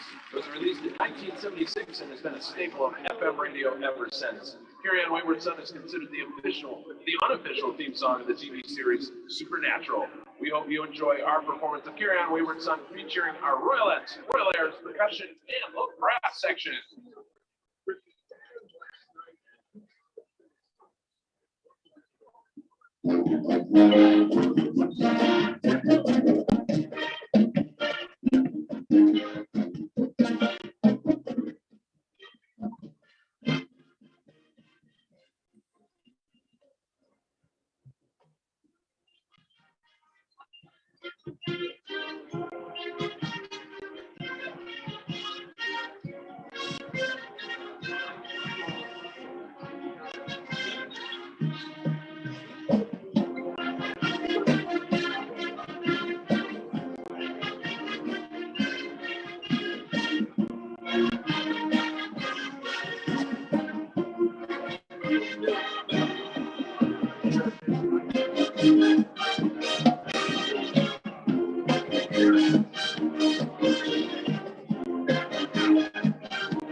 As the North Royalton band makes their way off the field, we make our way back here in the booth at Serpentini Stadium. Dave DiNatale, Dennis Maniloff with you at the half. The Highland Hornets on top of the North Royalton Bears by a count of 14-7. And D-Man joins me here. We'll get Tyler Carey is there. Let's get TC in here first. Let you listen to our guy here. Must see TC. Must see. I like that new nickname for you, TC. What you got for scores, my friend? From D-Man. We'll get to some of the bigger scores we've had from around the area. First of all, the one everyone's been paying attention to, St. Ignatius and Menor. The Cardinals are up 21-7 at halftime from Osborne Stadium. Also, I want to make a correction. One of the scoring sources I had earlier was wrong on the Brecksville game. Thought Brecksville was ahead. Instead, it is Avon Lake, who was up 35-0 at halftime against Brecksville Broadview Heights on the road, mind you. Medina leads Avon 21-10 at the half. So Drew Aller putting on a performance so far. Worcester over Wadsworth 7-2 at halftime down in Medina County. So not exactly a barn burner down there for two very good Grizzlies need some more base runners. Yes, definitely. Stowe Monroe Falls leads Barberton 22-7. That game is also at halftime. Aurora leading St. Vincent St. Mary. That game is 14-7 at halftime. Berea Mid Park and Nordonia. Actually, Berea Mid Park leading Nordonia 19-14 at halftime down in Summit County. Hudson and Euclid tied at 20. That game is at halftime. The Panthers, of course, trying to recover after a very tough loss to Aurora in week one. Willoughby South leading Twinsburg 33-0 at halftime. Olmsted Falls leads Brunswick 21-14 at the half. And one of our scores from our friend Matt Florjanczyk covering the game in Lorain County. Strongsville leads Midview 7-3. That game is also at intermission. Dino and Dennis. All right. Boy, some surprises there, TC. Again, St. Ignatius is good. Menor is good. Maybe a little bit of a gap there. Not that surprised. Avon Lake putting a whipping on the Bees like that. Didn't see that one coming. No, I didn't. Not like that. Definitely not. No. And look, we know Brecksville Broadview Heights is a very good team, but they did lose their opening game, and maybe this just shows us how good the Sherman are. And they're going to be a tough out for everybody in Region 6, including these two teams, Highland and North Royalton. Yeah. All right, TC, we'll check with you at the quarter break. Thank you, my friend. Thank you, guys. Have a good second half. As we greet you back up here at the press box at Serpentini Stadium at the half, D-Man, 14-7, Highland on top. According to the, again, Hall of Famer from the Medina Gazette. He's the Hall of Famer, Rick Nolan. One of the best prep writers that I've ever read. And he also does a great job with the Cavs as well. North Royalton running the ball in the first half as a team, 17 carries, 43 yards. Much of that came in that second quarter drive that ended up stalling, but they at least got Cody Miller going a little bit. Michael Piazza, 5 of 9 passing, 71 yards and a touchdown. For the Hornets on the ground, 18 carries as a team for 134 yards. Styles, 9 carries for 53 yards, but in the second quarter, 2 carries for -1. So nice job by the Bears to adjust. But the problem was Phillips took over, 7 carries for 80 yards, 62 of those on the touchdown, and also 5 of 9 passing at 51 yards, a touchdown and an interception for one Aaron Phillips. You know, I hate when people do this. They say, other than these 4 plays, we played great. But I'm going to do it here with Highland. Other than the Piazza pass for the touchdown, Highland's defense was suffocating. And superb. Royalton has to figure out a way to solve that defense if they want to have any chance of winning the game. We are at Serpentini Stadium here at North Royalton. It's the WKYC game of the week. The Highland Hornets taking on the North Royalton Bears. 14-7, Highland on top as we begin the second half. Our game of the week presented as always by Chick-fil-A, home of the original chicken sandwich. It seemed like it got dark in about 5 seconds. Yeah, I was thinking the same. I was thinking the same thing. Looking at the field cam. Wait a minute. The amount of time the bands, the 20 or 25 minutes the bands were on the field, and all of a sudden, I mean, we're in night mode. Yeah. All right. So the Bears will start the second half with the football as the kick is away. It's an end over end kick picked up at about the 8-yard line and going to the 30 to the 32. I want to say that was Lipcheck on that return, and the Bears will start at their own 31-yard line, trailing by a touchdown. We got a winner. The 50-50 raffle. Not. Did you play the raffle? No, we would be ineligible. Yeah, I know. Because it would be the press box. Press fix. box, yes. Yeah, we can't do that. I wish. All right, ready to roll here. You know what? I wonder, Dino, if Royalton's got some tosses in their arsenal. The toss sweep, maybe? Yeah. Because I'd like to see Miller get outside of the tackles. Well, they'll go to him on first down, and he tried to slant to his left and got taken down immediately. Very, very little running room. Lucas Styles made that tackle. I don't see. Oh, I'm sorry, Dino. Sorry. Get him out. A little B ambush there. Yeah. I thought we were done with those guys. For the night. I don't see that play working just because you keep going to it. Right. Against this defense. So Miller gets 1 on that carry. Second down and 9. 11:20 to go. Third quarter. Bears trailing 14-7. They'll send 2 receivers right side, 1 to the left. Miller will go to the right of Piazza on second and long. Piazza with time to throw. Now he's flushed. He's going to scramble. He looks. He throws over the middle. Pass caught. First down. Wait a minute. At the 48-yard line. But they're going to say Michael. They're going to say Michael went over the line of scrimmage on that pass to Colabianchi. So that'll nullify what would have been a first down catch. Creativity by Piazza, but the official was right on it. He didn't miss by much, but I want to say when he did his little step to the right, he went over the line of scrimmage at the 32, and I think he threw it from about the 33.5. So mark off that gain and put the ball back to the 27-yard line,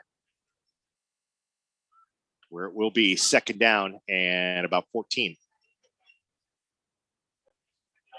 No, good job by Piazza to – it's a loss of down, actually. That's the right call. It's third down. I'm sorry. At least, well, wait a minute.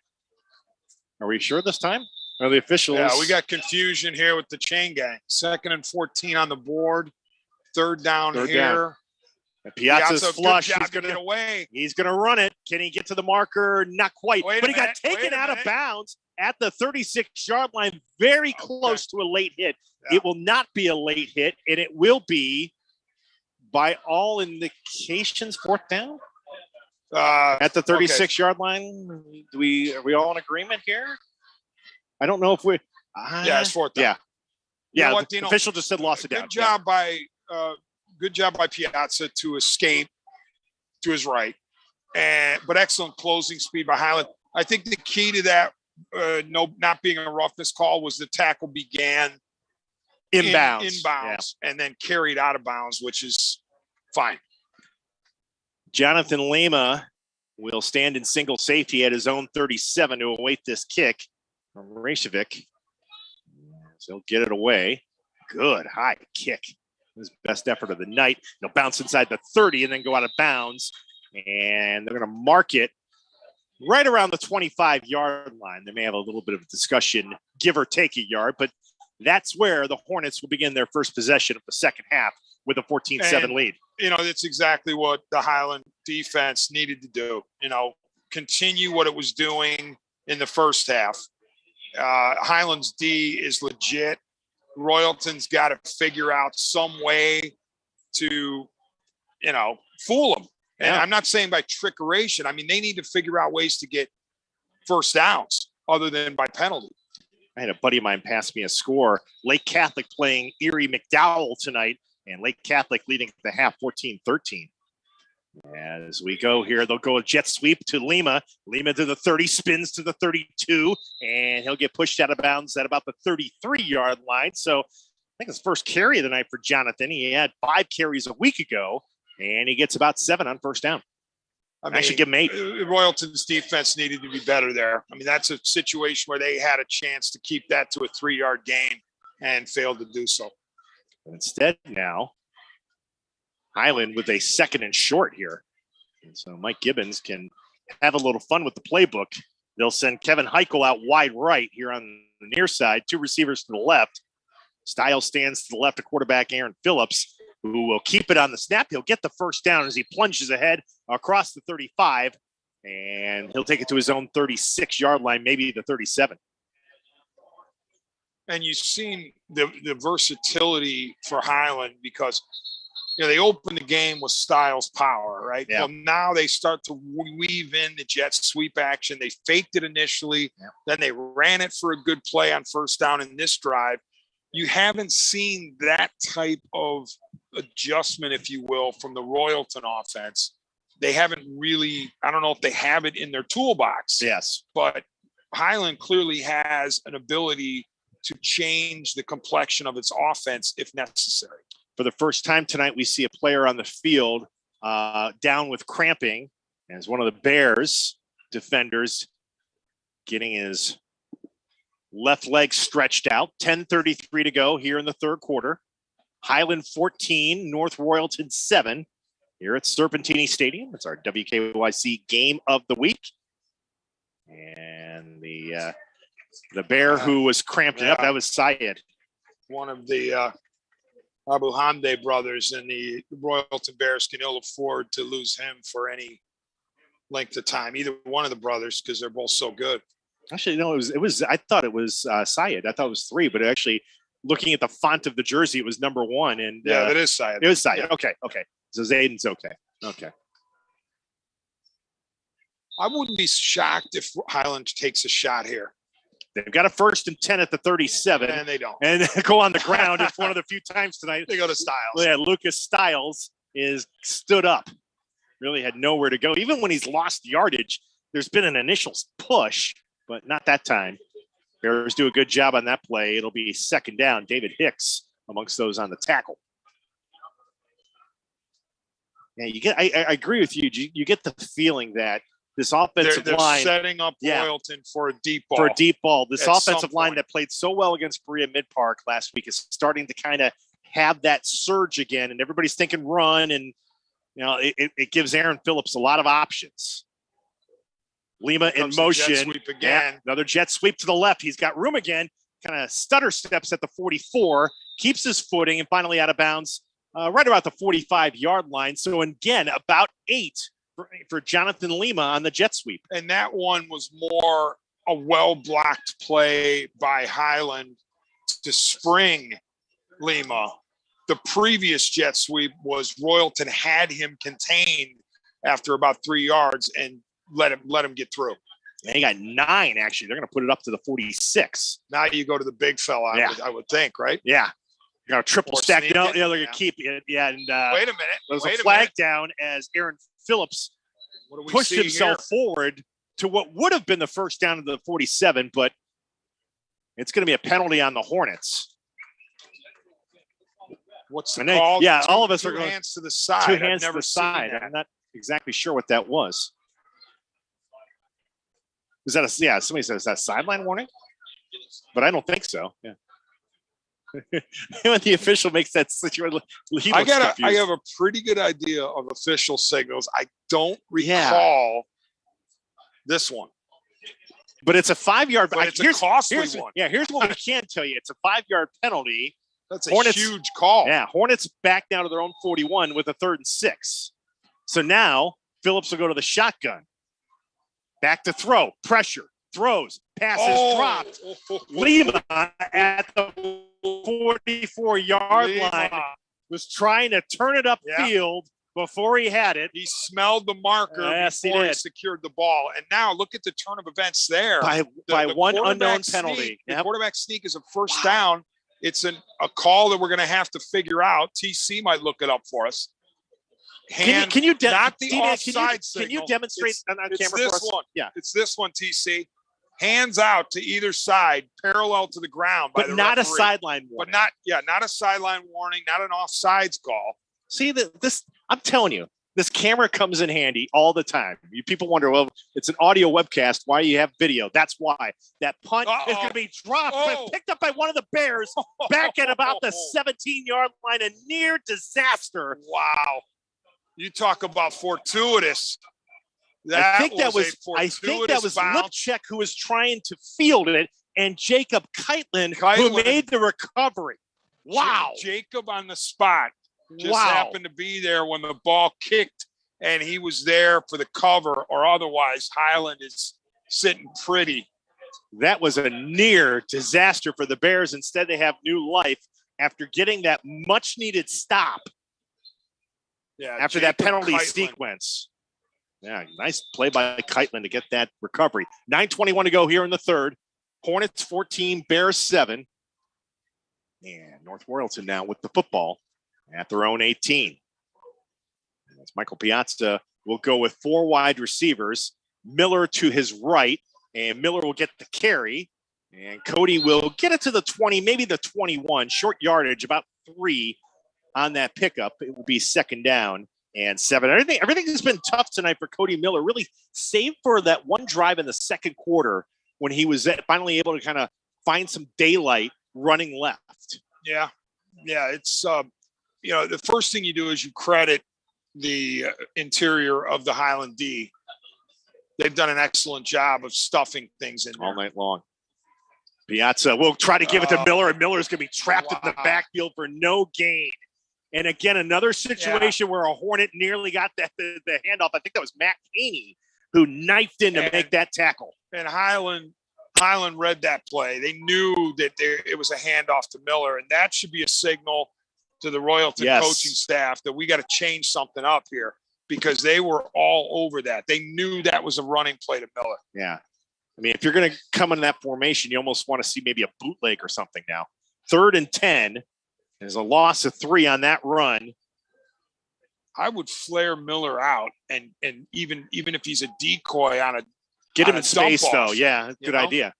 3rd and 10. Piazza has time.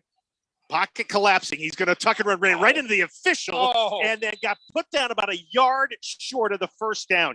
He ran straight ahead, ran into kind of a scrum where one of the, or 2 of the Hornets were, but there was also a referee there, and they mark him at the 26, about 2 yards short of the 1st down. Don't know if he would have gotten it if he hadn't have smashed into the scrum, but he clearly saw an opening, and Highland's doing an excellent job in the secondary. Yes, they're covering the receivers well, and Piazza doesn't have anywhere to go.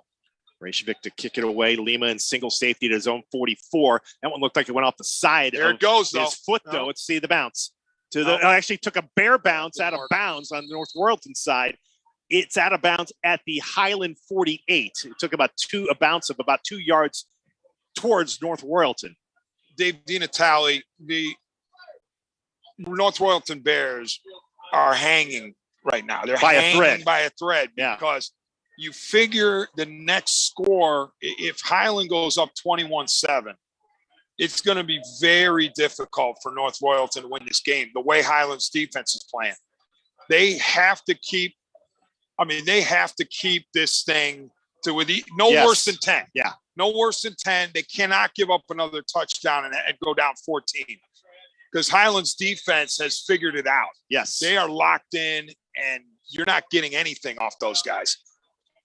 The jet again. Lima left to the 50, to the 49. Yeah, probably their best job of the night, stopping that jet sweep. Lima gets about 3 into Bear territory. They'll mark it right about at the 49-yard line. Tyler Carey thinks that was a sideline warning, but the only thing, you don't have a 5-yard penalty on a sideline warning. If there are multiple sideline warnings, then it becomes unsportsmanlike. Unsportsmanlike? Yeah. So that wasn't a warning. That was an actual penalty. But that looked like that's what the official was indicating, but that couldn't have been the illegal result. Substitution, maybe? That might have been. I don't know. On second and 7, back to throw. Phillips has got time, shoots one left side, pass caught. First down at the 35-yard line. That was a fine catch down the field by Jonathan Lima. Too much time. Royalton gave Phillips too much time. Yeah, Lima goes out of bounds, gets about 15 on that pickup, and a first down for the Hornets with 6:32 to go here in the third quarter. I'm with you. I think you start to feel like, boy, if it gets to 21-7, and you start to have about a quarter or so to go, it's going to make things awfully tough against this Highland defense. Shotgun on 1st and 10. Phillips on the ground. Here comes Stiles, and Stiles breaks out of an initial tackle, but then he gets pushed back at the 34, still able to get about a yard or so for his trouble. As coming in on the play, D-Man, Joey Sayanato read it beautifully. Yes, he did. But Stiles was able to spin around him and at least get something positive. Yeah. Oh, it was actually Turk. I'm sorry. Bryce Turk on that run. So 2nd down and 9. Good eye there, Mr. Nolan. 6 minutes to go here in this third quarter. As Hornets will go with a receiver on each side. Lima in motion. Another jet sweep to the left. He's got a little bit of room and then got smacked down at the 31-yard line. Wow. Gets about 3 on that pickup, and we'll set up a 3rd and 6. Yeah, Frank Gaudino made a heck of a play there. I'll actually mark it at the 32. So, again, 3rd down and 6 from there. Yeah, Royalton coaching staff calling on its defense again. Keep us in this game. You got to come up with something here to prevent them from getting a first down, even though they might be in 4-down territory. I think they are. Heichel will go out wide left. You've got the tight end Hoynes slot right with 2 other receivers. As Phillips looks to throw. Flushed. He can run. Look out. First down, 25 to the 20, and finally gets put out of bounds at about the 15-yard line by Anthony Greco, the cornerback. But that is a gain of close to 17 and a first down for Aaron Phillips and the Hornets. Yeah, Royalton blitzed, and it was picked up easily, and Phillips made him pay out the other side. All at the 15. We're under 5 minutes to play here in the third. Same look here for the Hornets. Trips to the right, 1 receiver left. Lima in motion, and they will fake the give. And here comes, yeah, exactly, as a flag goes down, and Phillips goes out of bounds at the 10-yard line, and the flag thrown in the direction where one might expect a hold here. But okay, yeah. All right, we'll wait and see for sure. Everything's been a guess here tonight. Hold on, Highland. But that time, D-Man, you think, okay, here comes Lima, jet sweep. But that read option, the RPO, and they end up having Phillips keep it. But that holding penalty will back up the Hornets. That's really been – you look at Highland, they had the interception earlier from Phillips, but their Achilles heel tonight has been penalties. This game could have had a much different tone and tenor have it not been for some penalties. That's a terrific point. Yeah, Dino. The first pass interference set up the touchdown. Yeah, you're right. 1st and 18 now for the Hornets at the Bears 23. Phillips this time will have Lima go in motion right, give it to him in the jet sweep going right. Bears do a nice job stringing it out for very little gain, maybe a yard or so, and that's about it. Dante Chuli amongst those on the tackle. Zayden Apumade also on the stop. 2nd down and 17.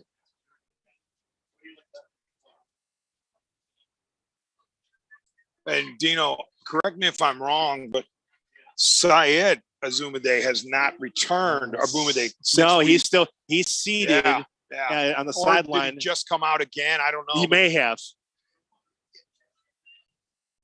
And they're hydrating him big time. Back to throw. Phillips shoots one towards the end zone. Incomplete, looking for his tight end, Will Hoynes, at the 5-yard line. Hoynes was pretty well covered. He's 6'5", so what Phillips did there was try to, loft it up where only his tight end could catch it, but it was a little too tall there, and it brings up 3rd and 17. Yeah, that's a good play design, good play call, and it just wasn't executed. Ball at the 22 of North Royalton. It's a 3rd and 17 for Highland. 3:55 to go in the third quarter. Hornets 14, Bears 7. Pistol look here for the Hornets. As Turek stands behind Phillips, they'll throw it. Little middle screen. There goes Heichel. Wow. Inside the 15, inside the 10, inside the 5. He spins and scores. My goodness. What Touchdown, Kevin Heichel. Oh, that is awesome right there. That you talk about a play design combined with execution, the little slip screen, and the receiver does 5-star work on that play. I mean, that was a Madden touchdown, hitting those the X and the O buttons to get a spin move at the 5-yard line. Wow, that was a phenomenal piece of running by Kevin Heichel, his first touchdown of the season. It really was a terrific job by all facets of the Highland football program right there. Avery Gurney for the extra point. It is up, and he powers it through. And you know what, Dino? Here's what Highland has done to separate itself in this game. The Highland Hornets are calling plays at opportune times for the first time, like first-time plays that Royalton hasn't seen the entire game. That's the first slip screen to my knowledge, right? Yeah. So they are willing to call a play for the first time in a key spot. And what it's done is it's thrown Royalton for a loop, because there it's an innocent-looking play at first, but if it's called and it shocks the defense, and if it's executed properly, it has a chance to go. Yeah, we talked earlier, if players have to all come in and watch films tomorrow, and, they'll highlight. Everybody did their 111th there. Kevin Heichel will get credit because it was a dazzling piece of running, but his blockers did their jobs. Quarterback did their job. Coaches called the right play. And now all of a sudden, Hornets lead 21-7, but I mean, they really feel like they've assumed command of this football game. Right. And I think Syed Abu Hamde being out has crippled the Royalton defense. Agreed. Because he is a difference maker in the middle of the field. And Highland's gotten some chunk plays since he's been out in the middle of the field. None bigger than that one. So as Gurney gets set to kick off, Nick Chuli's got to kind of think about here. You got plenty of time. There's just under 4 minutes to go in the third quarter. So you got 16 minutes to go. You're only down 14, but you've got to figure out some way to punch holes into this Hornet defense. You just wonder if Royalton has the tools in the toolbox. There goes the kick return. As here come the Bears, they'll return it out to the 21-yard line. I mean, it's one thing if you have a versatile offense and it can electrify. It's another if you might not have that much versatility. You fall behind a good defense like this by 14. What do? Start trick plays? Right. Then they tried in your face. They tried that with the reverse earlier in the game, and it didn't work. Right. I think Rick Nolan just told me Kevin Heichel he got injured in game 1 last year and was out last year. Two bones in his leg, and now he's back. He's one of the co-captains of the Hornets. I would say he's sufficiently healed. Oh, my goodness. Because that was as pretty a slip screen as you're going to see in this game, in any game. That was a beautiful play. Dazzling. All right, so now Bears at their own 21 have to get to work on first down. Piazza lofts one left, and pass caught 39-yard line for Kaprowski and a first down, as he was able to catch it before Noah Robinson and Austin Addington could bear down on him from the secondary. It's a gain of 18. Yeah, and that's a play that Royalton had not shown Highland yet. Okay, we'll see if they have more of those, but it wasn't a trick play. No. It was a good pass design, and it got a chunk play. So now the Bears have it just shy of their own 40. As Kaprowski will go out wide left, 2 receivers to the right, Miller in the backfield. Man in motion, and I think so, as we had a man in motion, we had also a man moving for the Bears, and can't do that. So that legal motion will back it up 5, make it 1st and 15.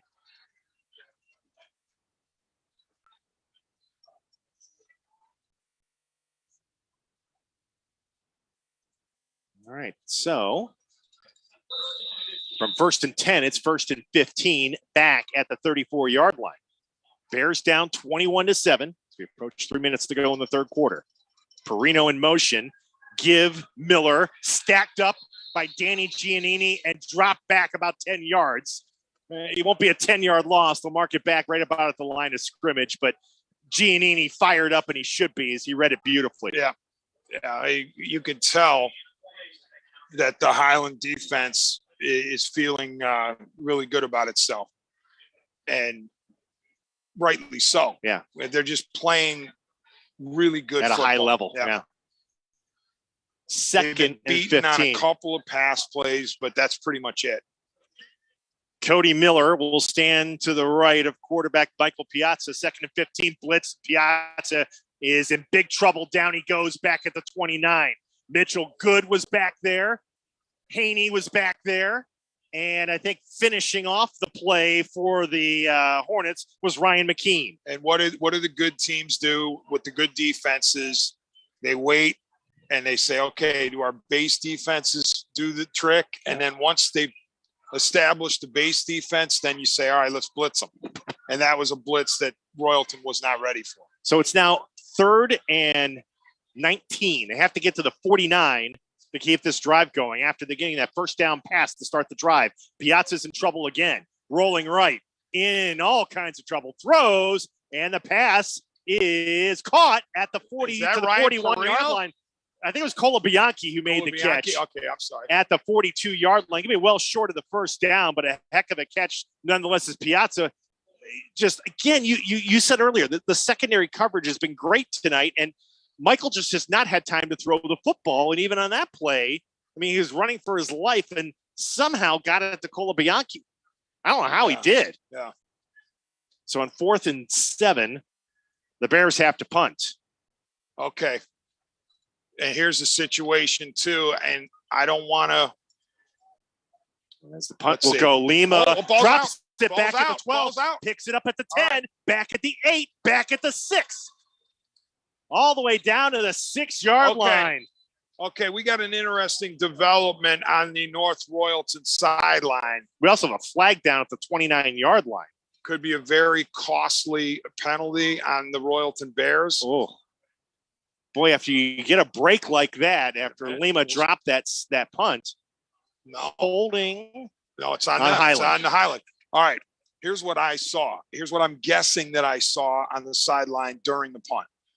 Michael Piazza, a very intense competitor, he comes over to his head coach and he says, he looks up at the board and he looks over at the sticks and he's like, wait a minute.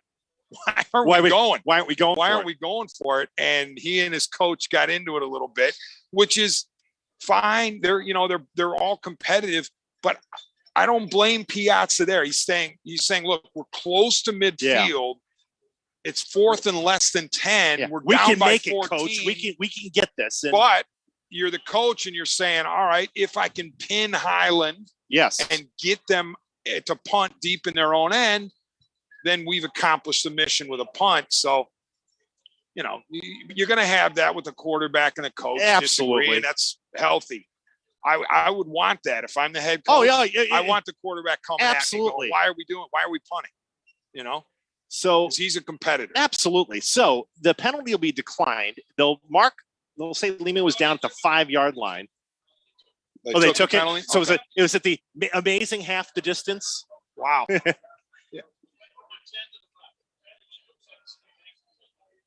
And Syed Abu Hamde is back in there. That's good to see. I thought for sure that he had been down at the 6. That's why I thought it was declined. And Zayed makes the tackle on first down at about the 8-yard line with under a minute to go here in the third quarter. So paramount here now for the Bears to get a 3 and out and get field position, take advantage of this field position. Gain of 3, 2nd down and 7 on that running play. The Royalton defense must give its offense a short field. This can't be one of those where Highland punts after a 5-minute drive. They got to, like you said, they need a 3 and out. From the 9-yard line, it's a 2nd and 6. Lima in motion. They will fake the jet sweep, keeping it. Phillips to the 10, gets to the 15, and right at that first down marker, we'll see where they spot it. They may actually spot him a bit shy of that first down. That's too easy. Here. No, that's too easy. No, they're going to move it. First down. Yeah, and you're right. I mean, they've done that a lot here in the third quarter.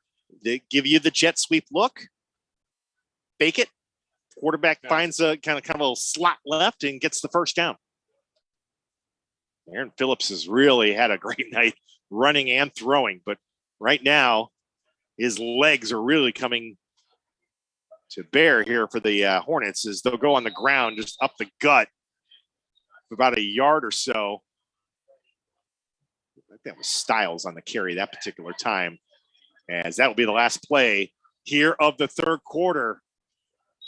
We'll flip fields. It'll be 2nd and 9 Hornets from their own 16 as we head to the fourth. You got to bug out? Well, I will, because of my other job. Yes. I do the Indians post game on WTM 1100. I had a deadline as to when the Indians game hit. The end of the 7th, I would have to leave. So we're not there yet. Excellent. You can't kick me out yet, but it's getting close. Yes. So I want to let the listeners and the viewers know I'm not leaving because I think the game's over. I think it's anything but over, especially if Royalton can hold here. Now, we had said they needed 3 and out right away. Well, that wasn't necessarily the case because they can force a 6 and out. Right. And it's still deep in Highlands territory, and they'll have to punt from deep. So, but you can't, if you're North Royalton down 14 to this defense, you cannot let Highland get a 1st and 10 from anywhere beyond like the 40-yard line. Because then, good luck. TC, what you got? Few scores here for you, Dino. Ignatius is just ever so slightly chipping into that Menor lead. The Cardinals still lead 21-13 in the third quarter in Lake County. Aurora and St. V tied at 14 in the third quarter. We thought that would be a good game. Yes, we predicted that in our show earlier this week. Avon now leads Medina 28-17 in the third quarter down in Medina County. Also, wait, Avon leads or Medina leads? Medina does. I'm sorry, okay. 28-17. And Hudson leads Euclid 27-20 over on the east side. All right, TC, we'll have the full scores after the game as Bryce Turk just picked up a first down on 2nd and 9, running to his left, and he takes it out to the Bear 27-yard line. And on a couple of running plays here, D-Man, one from Aaron Phillips and now one from Bryce Turk, suddenly, the Hornets can get it. They're out of the shadow, and now they can really work on chewing clock here as we start this fourth quarter. Yeah, this is a very tough spot if you're North Royalton D. 21-7. Turk again will run left. This time the Bears string it out nicely at the 26-yard line. Dante Chuli on that tackle. No gain on the play. Maybe, and they may give him a bit, not much. Actually lost one. The pregame, we were talking to Rick Nolan about Highland, and he was saying how well coached they are and how fundamentally sound they are. You're seeing it here. I mean, this is a team that knows how to win. They know how to wear teams down. They know how to play with a lead. So they're not making it easy on North Royalton at all. And they're not going to hurt themselves. No. 2nd and 11, Lima in motion. He'll get the jet sweep, runs right. And this time the Bears do a great job in the backfield. And Saeed in on the stop, D-Man. He's back in there, and he was able to set that edge and bring down Lima for about a 3-yard loss. Yeah, Saeed is he's a terrific player. And when he's out, it's noticeable. He was in, and he made an impact.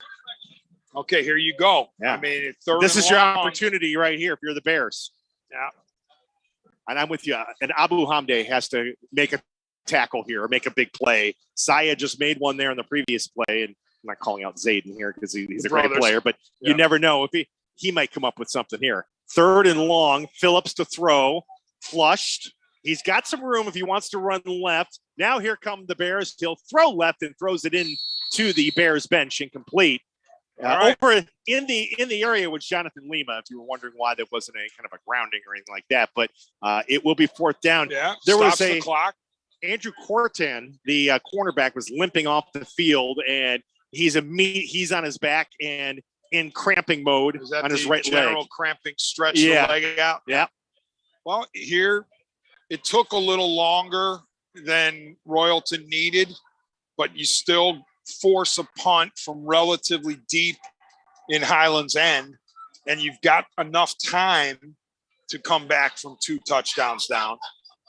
Lipcheck in single safety at his own 44. Ringenberg wait for the snap back at his own 8. 9:54 to play here in the 4th quarter. And here we go. High snap. Ringenberg does a good job pulling it down and gets the kick away. It's a high kick, and it's going to bounce at the 45 and out of bounds at about the Bear 44-yard line. So good field position here for North Royalton with 9:47 to play in the game. They need 2 touchdowns, trailing 21-7. We'll see what kind of versatility North Royalton's offense has, because I don't think you can run Miller between the tackles not at this stage and expect that to work, let alone expect it to get you from a 14-point deficit. And the other thing, going back to what you saw when, Michael Piazza came off the field and kind of was jawing at his coaching staff, saying, "Hey, let us go for it on 4th down. Let's see what they dial up for their quarterback and say, okay, young man, let's go to work." As the pass will be caught over the middle, and that'll be a 1st down to the 35, down to the 32-yard line. I believe that was Pachowski. No, it was not Pachowski on the catch. I want to say, was that Ryan Perino? It was Perino. Yep. Ryan Perino, number 41. Yeah, it was Perino. Coming up big. I'm almost positive it's Ryan Perino. It was Perino. Yeah. He by our cheat sheet is at 41 tonight. 4 wide receivers for the Bears. Piazza, blitz from behind, rolling right, rolling, looking, throwing, and the pass juggled, and they'll say, it's the right call. They'll say incomplete out of bounds at the 17-yard line. That may have, was that Perino That again? was Perino again. Yeah, just could not pull it in as he was going out of bounds. His momentum was taking him out of bounds. I'll tell you this, Perino had his man beat. Yes, he did. But Piazza wasn't in a position to make the throw yet. So, and then Perino made the sight adjustment, came back to the ball, but was unable to hang on to it as he went out of bounds. I don't know if they ran a corner blitz or if that was a linebacker who came in, but they had him chasing coming in from the backside. 2nd and 10, Bears at the Highland 32, trailing by 14. Fake to Miller, another pop pass over the middle. This time, nobody home. Ben Pachalski, the tight end, was the closest purple jersey to the football, but it almost looked like everybody kind of had their signals crossed there. And on the timing. Wondered if he got tugged a little bit on the way out. Yeah, well, that could have explained why the timing seemed like it was a little off, but no flag. Now, see, when I asked about the Royalton offensive versatility, you're seeing a different look here.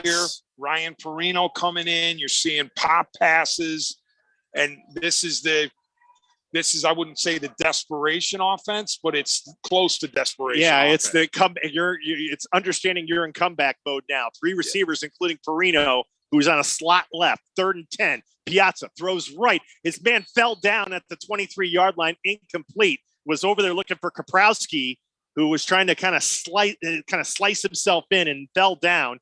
It will set up 4th and 10, and I would assume now the Bears will go for it. Anthony Ross on the coverage. This is a must-have. I mean, unless you want to rely on a miracle comeback, you better get this 1st down if you're North Royalton. Again, same look. 2 receivers left. Perino in the slot. I think J-Jack, one of the receivers over there. Perino in the slot. 4th and 10. Piazza to throw. Pocket collapsing. Rolling right. Looks, throws. Pass caught the 5-yard line. and a touchdown for the Bears. It's Kaprowski on the TD catch. Wow. What a play by Piazza. What a play to get out of trouble in the backfield, slither out to the right, give himself a clean field to look at. What a play by Michael Piazza. 32 yards on that touchdown pass. Second time tonight, Piazza and Kaprowski have hooked up. And it's 21-13 Highland with plenty of time to go. 8:54 on the clock. An absolute must-have, and they not only get the first down, they get the touchdown. Here's the extra point. Make it a 7-point lead. It is up, and it is good by Reykjavik. I mean, that is grade A quarterbacking. Yes, right it there, is. because Piazza was surrounded in the backfield. He figured out a way to get out into the right area, flat area. And once he did, he could see everything. And the field opened up, and boom. Kaprowski did a great job kind of clearing himself a little bit at the 5. And, once that pass arrived, he was able to get an easy touchdown. And now you're Royalton, you're right back in it. There's still plenty of time left. Everybody has all timeouts left. So, yeah, I don't think you have to do anything crazy here. 21-14 Hornets.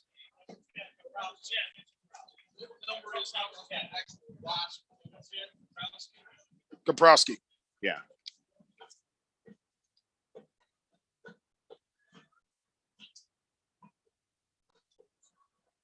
Yeah, Vincent Kaprowski had a touchdown catch in the first quarter, and now a touchdown in the fourth quarter. The Ryan Perino look on that drive. It really paid off, didn't it? It did. Yeah. He attracted attention. He got the safety's attention.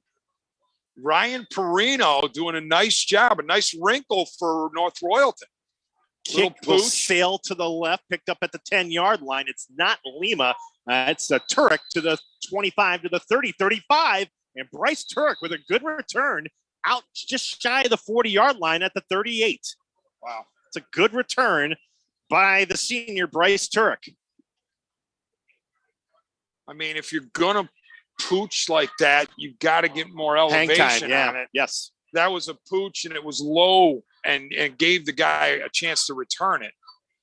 Almost sometimes, you almost rather, especially on this surface, on the field turf here at Serpentini Stadium, Gibson Field, as they call it, you would almost rather see them just kind of skip it into the turf to give your team a chance. All right, on first down, here is Phillips, looks to throw, rolling left, waiting, throwing. Now deep right side, man, wide open at the 30 to the 20. It's Ringenberg at the 20 to the 18-yard line, where it'll be first down and 10 Hornets. Wow, what an answer by Highland. It's Ringenberg's first catch of the game. He was wide open as everything was going left for the Hornets, except for Andrew Ringenberg. The old backside sneak attack. And, wow. It's about a 43, 44-yard pass there on the play. And how about the fact that Highland says we're going to throw right out of the chute with a 7-point lead. After you get within 7, we're throwing it first. That was a great call. We got a little movement there by Styles. And on the ground here, Styles. No call. Yeah, he'll take it down to about the 10-yard line and still kept his feet going inside the 10 and should have enough to make it first and goal. And he will. When everybody thought that Lucas Styles, including me, was down at the 10, he kept his footing and kind of eked out 2 extra yards and sets up a first and goal. They'll actually put it right at the 7. From the right hash. What a response to this point by the Hornets. Out of the pistol with a couple of wings, and now Phillips will take a step up and a step back. Hornets got to hurry here. First and goal from the 7. On the ground, Phillips keeps it, and the Bears wrestle him down for about a 1-yard gain, if at that. And again, he's feeling better. Saeed Abdelhamid comes over and makes the stop. The brothers are having a heck of a game, a whale of a game. Terrific set of linebackers. Yeah, they are. I just can't get over that play call by Highland. Me too. Right after Royalton scores, cuts it to 1, one touchdown, 1 score. And Highland's like, you know what? We're going to air it out. Yep. the last thing you would think they would do in that scenario. situation. Yep. 2nd and goal from the 7. They'll fake it. And actually, no, they'll give it to Styles. And everybody, at least for me, thought it was going to be a pass over to Lima, but North Royalton read it beautifully and stopped the play for no gain. 3rd and goal. It was a good job by Phillips to sell it as a pump fake there. Bears didn't buy it. 3rd and goal. 6:35 to go here in the 4th quarter. Hornets by a touchdown, looking to tack on some more. Again, out of the shotgun. Here's Aaron Phillips. Looks. Flushed back at the 10, and he'll be put down at the 11-yard line. Well, the Bears finally able to converge in on the play, and I think that was David Hicks with some help from Dante Chuli to bring him down. It'll be 4th and goal from the 11. There is an injured North Royalton Bear. Yeah, and Dino, unfortunately, the Indians game has hit that point where I have to leave you. So, my friend, it's been a pleasure. It's been a pleasure. But I really appreciate it, and hopefully we'll keep doing this. Yes. I am duty calls. Yeah, I have to do my main job, which is Indians post game. But this has been a blast, and I can't wait to see or hear how it ended. I'll be listening on my way home, partner. Right, thanks, guys. All right, Dennis Maniloff. He'll be hosting the Indians post game show tonight on News Radio WTAM 1100, and was not kind enough to fill in with me as my partner tonight. As I don't think this injury is of the cramping variety. Everybody down on one knee for both sides here. 6:15 to go in the 4th quarter. It'll be 4th and goal for the Hornets at the 11. They lead by 7. So you do the math here from the 11, it would be roughly about a 28-yard field goal attempt to make it a 2-score lead. I did not see who the injured Hornet was, but in a show of sportsmanship, Michael Piazza for the Bears went over to see the injured player. Now it was a North Royalton Bear who was actually hurt, to go over to make sure he's okay, being a good teammate in that respect. And for the 2nd or 3rd time tonight, it was an injured Bear, and it was Syed again. Yeah, poor guy has been dealing with injuries and cramping all night. Abu Hamde will head off to the sidelines. He has been a warrior tonight on defense. I'm not sure if that particular injury, though, was a cramping or if it was something else, but he has been fighting hard all night. Here's the field goal attempt. As Gurney 1 for 1 last week from 34 yards. This again from 28 to stretch the lead. The kick is up, and it is good. Highland gets an all-important field goal with 6:15 to play in the game to stretch their lead to 24-14. And it was all really based on that play call on 1st and 10 from their own 38-yard line. Mike Gibbons decided to throw out the book, and he called a long pass play to Aaron Phillips and the Hornet offense. Everybody went to the left, and Andrew Ringenberg went to the right. He was wide right and wide open and set up the Hornets. They weren't able to get a touchdown, but they got an all-important field goal to stretch their lead out to 10 points with 6:15 to go. Now, for the Bears, they do have all their timeouts remaining.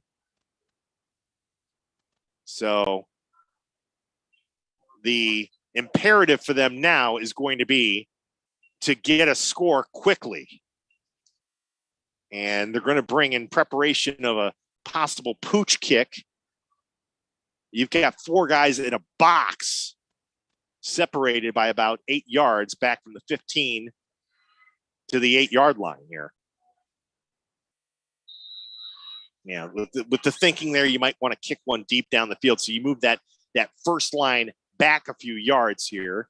But it will be a straightforward kickoff, and it will be fielded And yeah, it was backpedaled into the end zone. It'll be a touchback. That's the right call by the officials. They'll say Lipchek was backpedaling when he made the catch. So 1st and 10 at the 20-yard line. So if you're the Bears, the good news is you still got, you kept them out of the end zone and you've still got time. But the bad news is you're down by 2 scores. Over to my right here, the Highland coaching staff, they were upset about something. I'm not exactly sure what it was, but Bears at their own 20. Need a drive with points here, and they'll stay with that same offense we saw. D-Man was talking about it in the previous possession. Perino will be the slot receiver to the left. So 2 receivers left, 1 to the right. Piazza will shift to the shotgun. He's got Cody Miller to his right and moving along the lines. And Joey Scally just knocked one of the North Royalton Bear offensive linemen back. And we'll see if he was drawn off. I don't believe that he was. But the officials will converse to make sure that that's the case. And let's see here. We're going to have 1 conference. We're going to have 2 conferences. And let's see. Dead ball. Offsides. There we go. Encroachment. There we go. So it'll be now 1st and 5 for the Bears at their own 25. 6:13 to play here in the 4th quarter. Been another fun one here. We've had back-to-back good games here to start the year. The WKYC.com high school football game of the week presented by Chick-fil-A. Piazza on 1st and 5, lofts one to the right, and the pass. Oh, it's incomplete, but there's a flag down as Kevin Heichel and Vincent Kaprowski were locked up together. Both are saying the penalty is on the other player. I got to tell you, Kaprowski almost made a great catch regardless of the contact. Now, the question is, and the Hornets, I think, are going to get their way on that, and I think they're going to call offensive pass interference on the Bears and Kaprowski, and that indeed is going to be the case.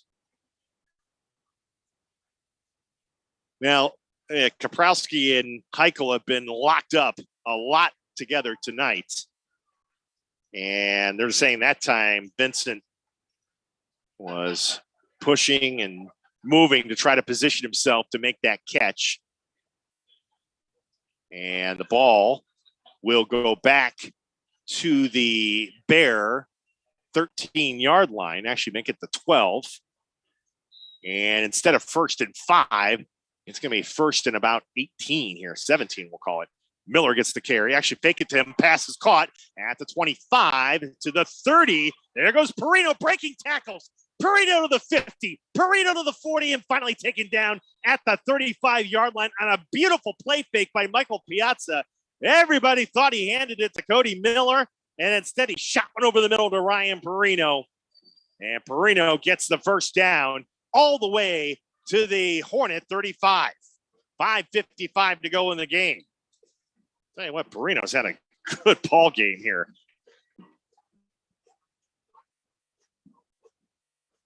Perino, 6 foot, 185 pounder. You know, he's got the number of a tight end, but he's playing like a wide receiver. Piazza will keep it on 1st down, fakes to Miller and runs ahead for a couple. Got it to about the 32. So give him about 3 on that run. It'll be 2nd and 7. Clock still moving. 5:20 to play here in the 4th. Bears in Hornet territory, trailing by 10. As they'll send Nick Colabianchi out wide left. Perino and Pacholski will be on the slot left. 1 receiver right, that's Kaprowski. 2nd and 7. Fake handoff, Piazza over the middle. It is caught again by Perino at the 25, right at the 1st down marker. And it is a 1st down. And they'll mark it just inside the 25. Well, let's see. Yeah, just inside the 25-yard line. 1st down, Bears. Clock stops, chains move, 4:55 and counting. Clock will move again. Well, the Bears doing what they need to do to move down the field quickly, but they will need a score of some kind to make it a 1-possession deficit. Perino goes back to the slot. Kolobianki out wide left. Piazza looks right, throws right. Pass caught at the 15 to the 10. Making a nice move and going in for the touchdown is Vincent Kaprowski. His third touchdown of the game. And that'll cut the deficit to 24-20 with 4:28 to go here in the fourth quarter. Michael Piazza and Vincent Kaprowski have hooked up 3 times tonight, 4 touchdowns. Hold the phone, though. Well, there's a flag down, but it looks like it's going to be, they'll pick up the flag. Touchdown Bears. 24 yards on that touchdown hookup from Piazza to Kaprowski. It's 24-20 Hornets with 4:28 to go. So the Bears, with a great response drive, and they're a man short here for this extra point attempt. Piazza the holder for Alexander Racevic. Racevic trying to make it a 3-point deficit. Ball down, kick is up. Oh, it's almost blocked as Matt Haney got in there, but the extra point is good. Haney almost blocked it. Missed it by about a half step.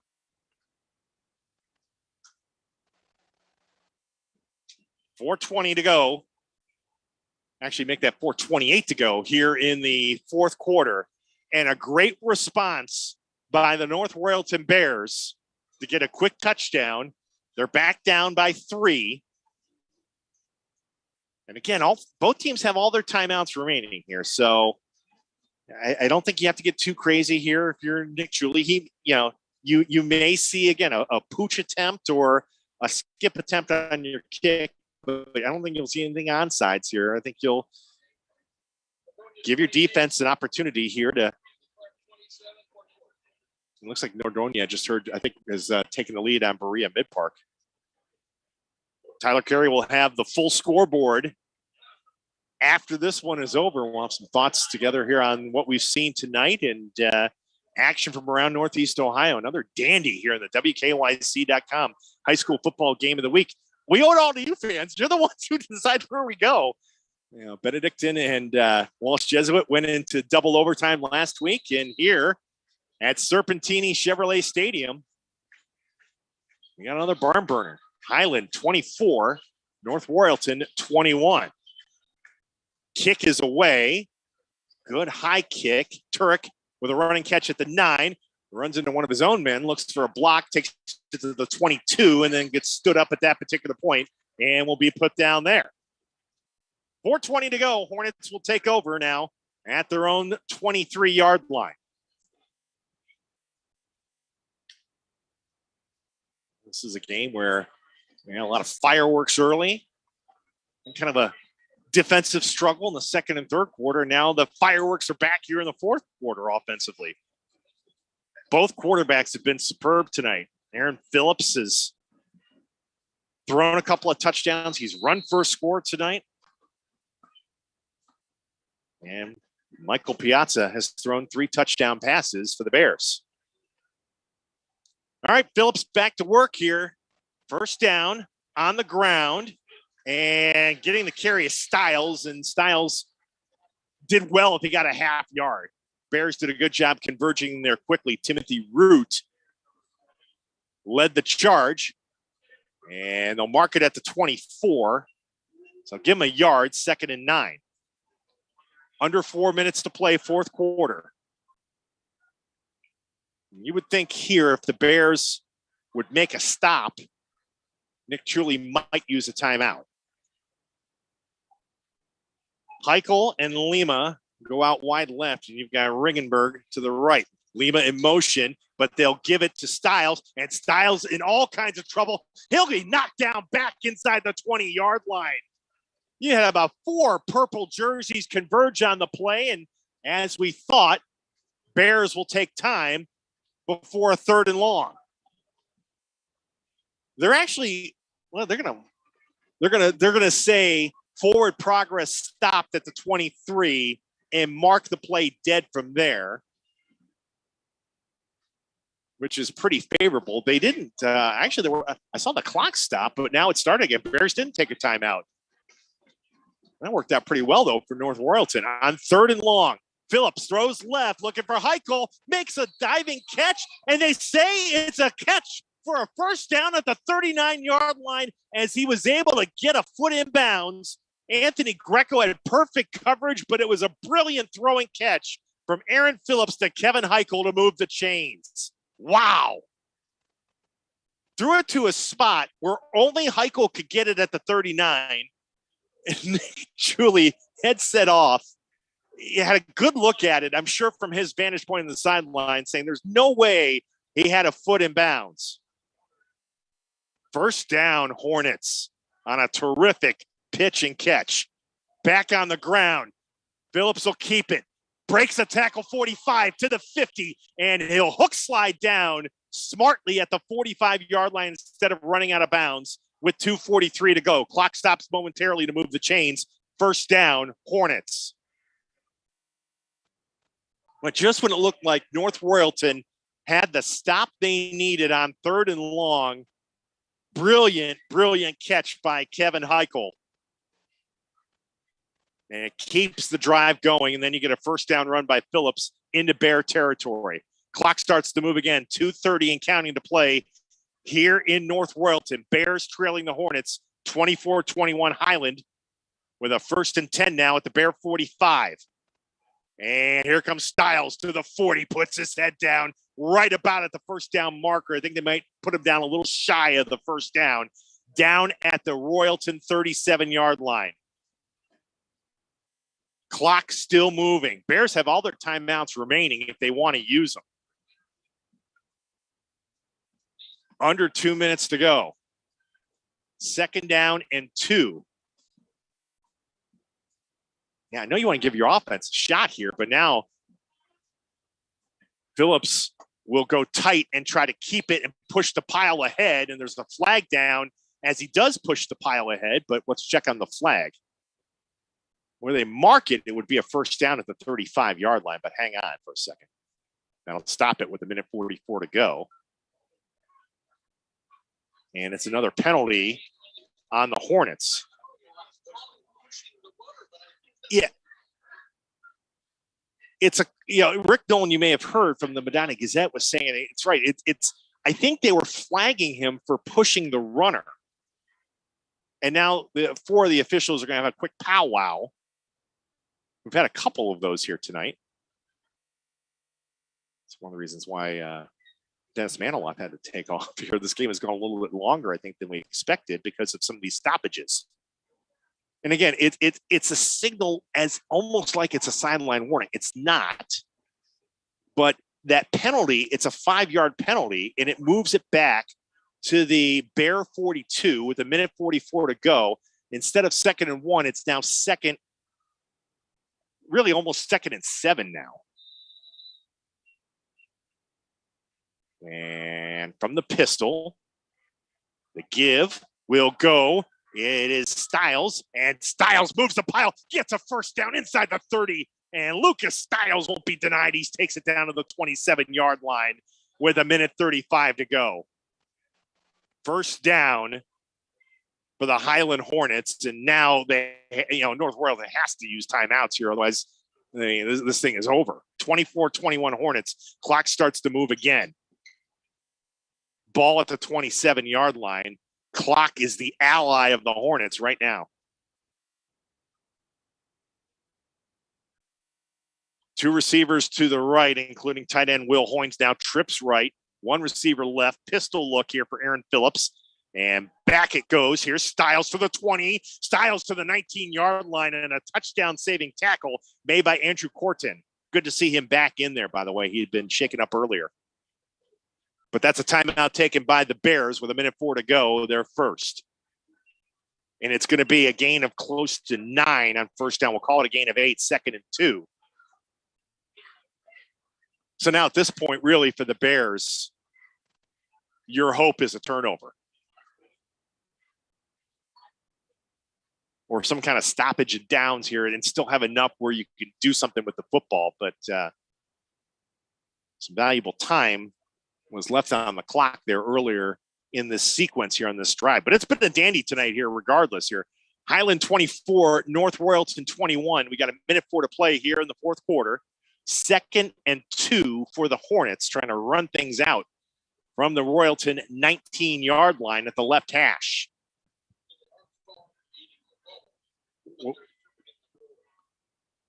What are we calling it, though, Rick? Aiding the runner. But, yeah, I think the interpretation of the rule, and I think Rick is exactly right, is incorrect. A triple stack look now here for the Hornets, and they'll go to Styles at the 15. Styles for the first down as he'll plunge ahead to the 12. It will be 1st and goal from there with 58 seconds to go. Again, the clock will stop momentarily to move the chains. Now, I'll tell you, you can't help, and there's a timeout here, and I think if it's on the Bears, they would have 1 timeout remaining. It is a Bear timeout with 58 seconds to go. And again, really, if you're North Royalton now, I mean, you're playing all out to try to get a fumble here and get the football back. But it's been a game effort tonight by the Bears, regardless of how this thing turns out. And the Highland Hornets are, this is, since Mike Gibbons has been the head coach, we mentioned at the top, playoff appearance in 2015. His first year, playoff appearance in 2017, and then another playoff appearance last year. COVID, albeit, but you're still a playoff appearance. 3 appearances in 6 seasons. Now this is the 7th season, and especially with this defense and with Lucas Styles and with Aaron Phillips, Hornets, they look like a pretty good team, and they really, really do. And a team that we'll be keeping our eyes on as this grind that is the Suburban League. I don't care which division you play in. Will be interesting to watch, and we'll see some of the teams like Stowe and Hudson, Aurora, on and on and on. And North Royalton has picked up right where they left off when we saw them in the playoffs last year. And Phillips on 1st and 10 from the 12 will keep it and go forward for a yard, tucking the football away with his life, and the Bears will take their final timeout with 50 seconds to go. So essentially now here, if Aaron Phillips can hang on to the football from here on in, Highland is going to get out of here with the victory. But just a thought on the Bears. Their offense really hadn't done a whole lot since the second quarter. And Highland did a great job of shutting down Miller in the running game. And you saw the, D-Man had noticed the frustration Michael Piazza with his coaching staff. Hey, why can't we go for it on 4th and 7 on their 42-yard line? But you almost feel like that may have been a turning point in a long season. You got 8 more games to go. You got a lot of football left to be played. The trust in the coach and the quarterback and the offense executing as well as it has in these last couple of drives for the Bears. It shows you something that they have a lot of fight in them, and their defense has played a lot better than I remember when we saw them previously. Okay, so from the 11, it's 2nd and 9, and Phillips will take about 3 or 4 steps back and go to a knee with no timeouts remaining. The Highland Hornets are about to go to 2-0 on the season. The Bears will drop to 1-1. I think Highland may have to run one more play, and that should about do it. Boy, entertaining football game tonight, to be sure, here at Serpentini Stadium. And Phillips will go to victory formation one last time with 17 seconds to go, 24-21 Highland. And Phillips will take a knee, and that's going to do it. The Highland Hornets take the drive up Route 94 here to North Royalton. And they come away with a victory over their rivals as Highland beats North Royalton tonight 24-21 in an excellent football game. Mike Gibbons and Nick truly embracing there, and coaching staffs do likewise.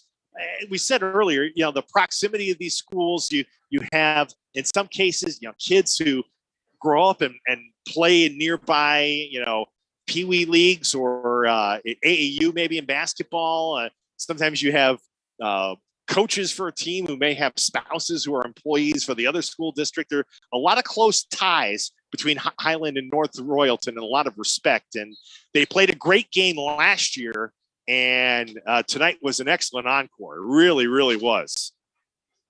So as we start to kind of put things together here and head towards our post game, Tyler Carey will join me in a second, and we'll get some final thoughts from TC and also a look at scores. I'm curious to see how some of the games TC fared around Northeast Ohio. And then, of course, we'll get your thoughts on this one.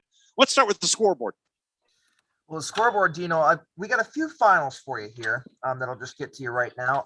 Okay. Avon Lake did end up beating Brecksville Broadview Heights 41-14. So a very, very impressive win for the Shoremen, kind of putting their stamp on this early season. Wadsworth did come back to beat Worcester 23-17 down in Medina County. So a very good win for the Grizzlies over an always tough Worcester team. Willoughby South beat up on nice comeback for them. Absolutely. Willoughby South beat up on Twinsburg 39-0, the final at my alma mater down there. And now we're going to get to some of the bigger scores. The one that we've been paying attention to all night, St. Ignatius and Mentor. Mentor leads 28-26, that game in the fourth quarter over at Jerome T. Osborne Stadium. So as always, going down to the wire. This game just went final recently. Medina 34-17. They beat the Avon Eagles tonight. A statement win for Drew Aller's bunch. And I think that they're only at this point justifying that high ranking people have been giving them in the preseason. I was going to say they're going to stay in Tyler's top 5. I mean, they're not getting pushed out of Tyler's top 5. No, not after this one for sure. Stowe has been getting a little bit of a test from Barberton tonight, but the Bulldogs do lead 30-14. That game is in the fourth quarter. Down in Akron, this game has just gone final. Aurora beat St. Vincent St. Mary 31-14. A very impressive victory for the Greenmen. And Dino, I think you and I said if they won this game tonight, which they did, I'm not sure they lose a game this season, at least during the regular season. It's the way that schedule and their division in the Suburban shapes up, TC. And we've got a long way to go. But the pathway for a 10-0 season is there. No doubt about it at this point. Absolutely. Over in Nordonia, Berea Mid-Park leads Nordonia 27-21. That game is in the third quarter. A really good match. I may have an update for you on that one, by the way. What was that Nordonia score? I've got 20, and I'm going by score stream here. I've got 27-21 Berea Mid-Park. I'm not sure if that's changed since that. This score stream can sometimes be a little bit. Nordonia just took the lead, 28-27. Well, there you go. the Knights fighting back. A classic underway on the east side. This is what I'm talking about. Hudson and Euclid, 34-34, 6.5 to play in the fourth quarter. Down or over in Euclid, I should say. Again, as we said, the Panthers trying to recover from that blowout loss to Aurora in week 1, and they're trying to get that's a pride performance for them tonight. Absolutely. Yeah. And we'll see if they can pull it out and get the win. And then one more for you, Dino. Brunswick taking on Olmsted Falls tonight. This one has been back and forth throughout. The Blue Devils have taken a 28-21 lead in the fourth quarter over on the west side. Of course, Brunswick had that devastating loss to Avon in week 1, 38-0, when a lot of people kind of had high expectations for them. They're playing better tonight, but we'll see if they can get that win. What do you make of, and we'll get to our game here in a second, but I guess I'm not surprised Medina won over Avon at home. I mean, Medina, Drew Aller and company is great. The fact that they held the Eagles to 17 points, maybe let's not talk about the Bees defense as much as we talk about their offense. Oh, absolutely. And look, we know that offense runs through Drew Aller. There's a reason he's the Mr. Football front runner, at least in this area. Like I said, I think it's definitely a statement win for Medina. I know they had a nice win last week over Warren G. Harding. But to beat a team like Avon that did what they did to Brunswick last week, and to go in there and really just kind of lay the hammer down. I mean, 34-17, that's not a very close game by any means. Avon did kind of hang around for a good chunk of it. But as I said earlier, I think they're proving that the preseason hype after last season's run through the playoffs is warranted, that run, beating St. Edward, beating St. Ignatius, giving Menor all they could handle, was not a fluke. And we're only 2 games in. They're going to have a gauntlet, of course, in the Greater Cleveland Conference. But I think they're proving to us so far that they're worthy of the challenge. Tonight here in North Royalton, TC, I think we thought going in it was going to be a tight matchup. It traditionally is with these two teams. Doesn't matter, records or things like that. There's a lot of, there are ties. There's a bond. There's a rivalry here in this matchup. Highland, I got to tell you, defensively, and I know they had problems in the fourth quarter against Piazza and Kaprowski and company. Highland's defense is mighty good. Oh, absolutely. And I think that's why it really felt like they were in control of this game up until the fourth quarter. They took the 14-7 lead. It was 21-7 at one point. Credit to North Royalton. I think they're proving, kind of like Medina, but in a little bit of a lesser way, that they were kind of worthy, and they were kind of worthy of that run that they had in their own playoff bracket last year. They played a good game tonight. Unfortunately, I just think they found it a little bit too late, and they couldn't get the stop at the end when it mattered to kind of get the ball one last time. Komprowski had a very good game. Michael Piazza looks like a very good quarterback, but Highland with Phillips and that defense, this is just what they do. It just seems like ho-hum. They'll come in and win you 6, 7, 8 games a year, be a force in the playoffs, be a tough out for any of these bigger teams.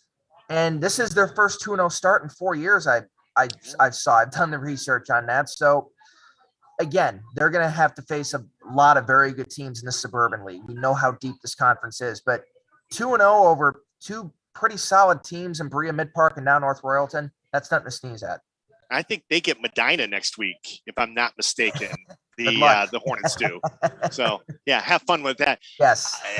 On the Bears side of things, you mentioned, Kaprowski and Piazza were brilliant tonight. Highland's defense is good. You get the feeling, though, they've got something special with Cody Miller running the football. And it's interesting because, last year when we saw North Royalton, Abahamde was running the football. Talking about Zayden, he was running the football a lot last year. I think he had 8 carries last week against Westlake. He didn't have 1 carry tonight because of the depth and the addition of talent. The sophomores, for example, this is a deeper North Royalton team than they were last year, and I think they're better. I would agree with that. I think they're definitely a lot more fundamentally sound than they were last year when, like I said, they just kind of caught fire at the right time. I don't think they're going to sneak up on anybody this year. Now, and they played Highland tough tonight. Next week, they're going to have to go to Stark County and play Perry. That's never easy. They still got to play. Tough trip, tough game. Absolutely. They still got to play Nordonia. Akron East is always a good team. Stowe, Monroe Falls, Hudson, Wadsworth. So they're going to have plenty of chances to prove whether they're contenders or pretenders. Now, we have brought this up. You don't necessarily have to win 7 or 8 games to make the playoffs this year because of the new format, 16 teams per region getting in. So if they could steal a win here or there, which they nearly did last year, a lot of close losses, they could get to 5-5 with a couple of nice wins over some of these very good Suburban League teams. Then maybe they do get into the postseason. But so far, I think the early returns are good. Obviously, disappointing to lose tonight, but I think things are looking up for North Royalton, especially after where they've been the last few years. Yeah, it's we talked about like Medina and their playoff run last year wasn't a fluke. I don't think beating Amherst and beating Olmsted Falls, it wasn't a fluke either. This is an improving program, and Nick Truly's got them in the right direction. And I look forward to seeing what they do as the season progresses, and they continue to develop and continue to kind of figure out an identity. But Highland's solid again. Highland's like they look like a playoff team. It's certainly fun to watch. And again, what does playoff team mean anymore with the expanded regions? Yeah. But I'll say this, an old school top 8 playoff team. An old school top 8 playoff team. They look like I said, like they're not going to be an easy opponent for.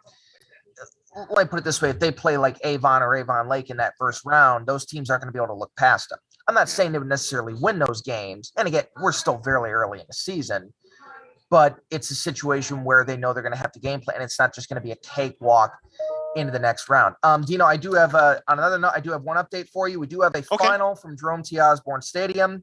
Menor 28, St. Ignatius 26. The number 1 team in my poll and in a lot of people's polls again wins another instant classic with St. Ignatius. The Wildcats now 0-2, Dino, and there's going to be some questions around Chuck Kyle and company over there. And meanwhile, Menor, their reward for a holding on and beating St. Ignatius next Saturday night, St. Edward. And you know what? They wouldn't have it any other way. They've been doing that for years. From Trevisano to Matt Gray, they will take all comers, and I think a lot of people respect them for it. All right. Well, TC, good to have the gang was all back together tonight, and this was a dandy, my friend. And we look forward to reading your story about the game at WKYC.com. I can imagine somewhere around you, Brian Crane is editing highlights and putting together the highlight reel. Yeah, I'm not sure if you could hear him getting picked up on my webcam mic here. He is hard at work. He's in his zone right now, just kind of like Tiger Woods in the old days. So it's like nothing could get inside the bubble. He's all in right now, and we of course love him for it.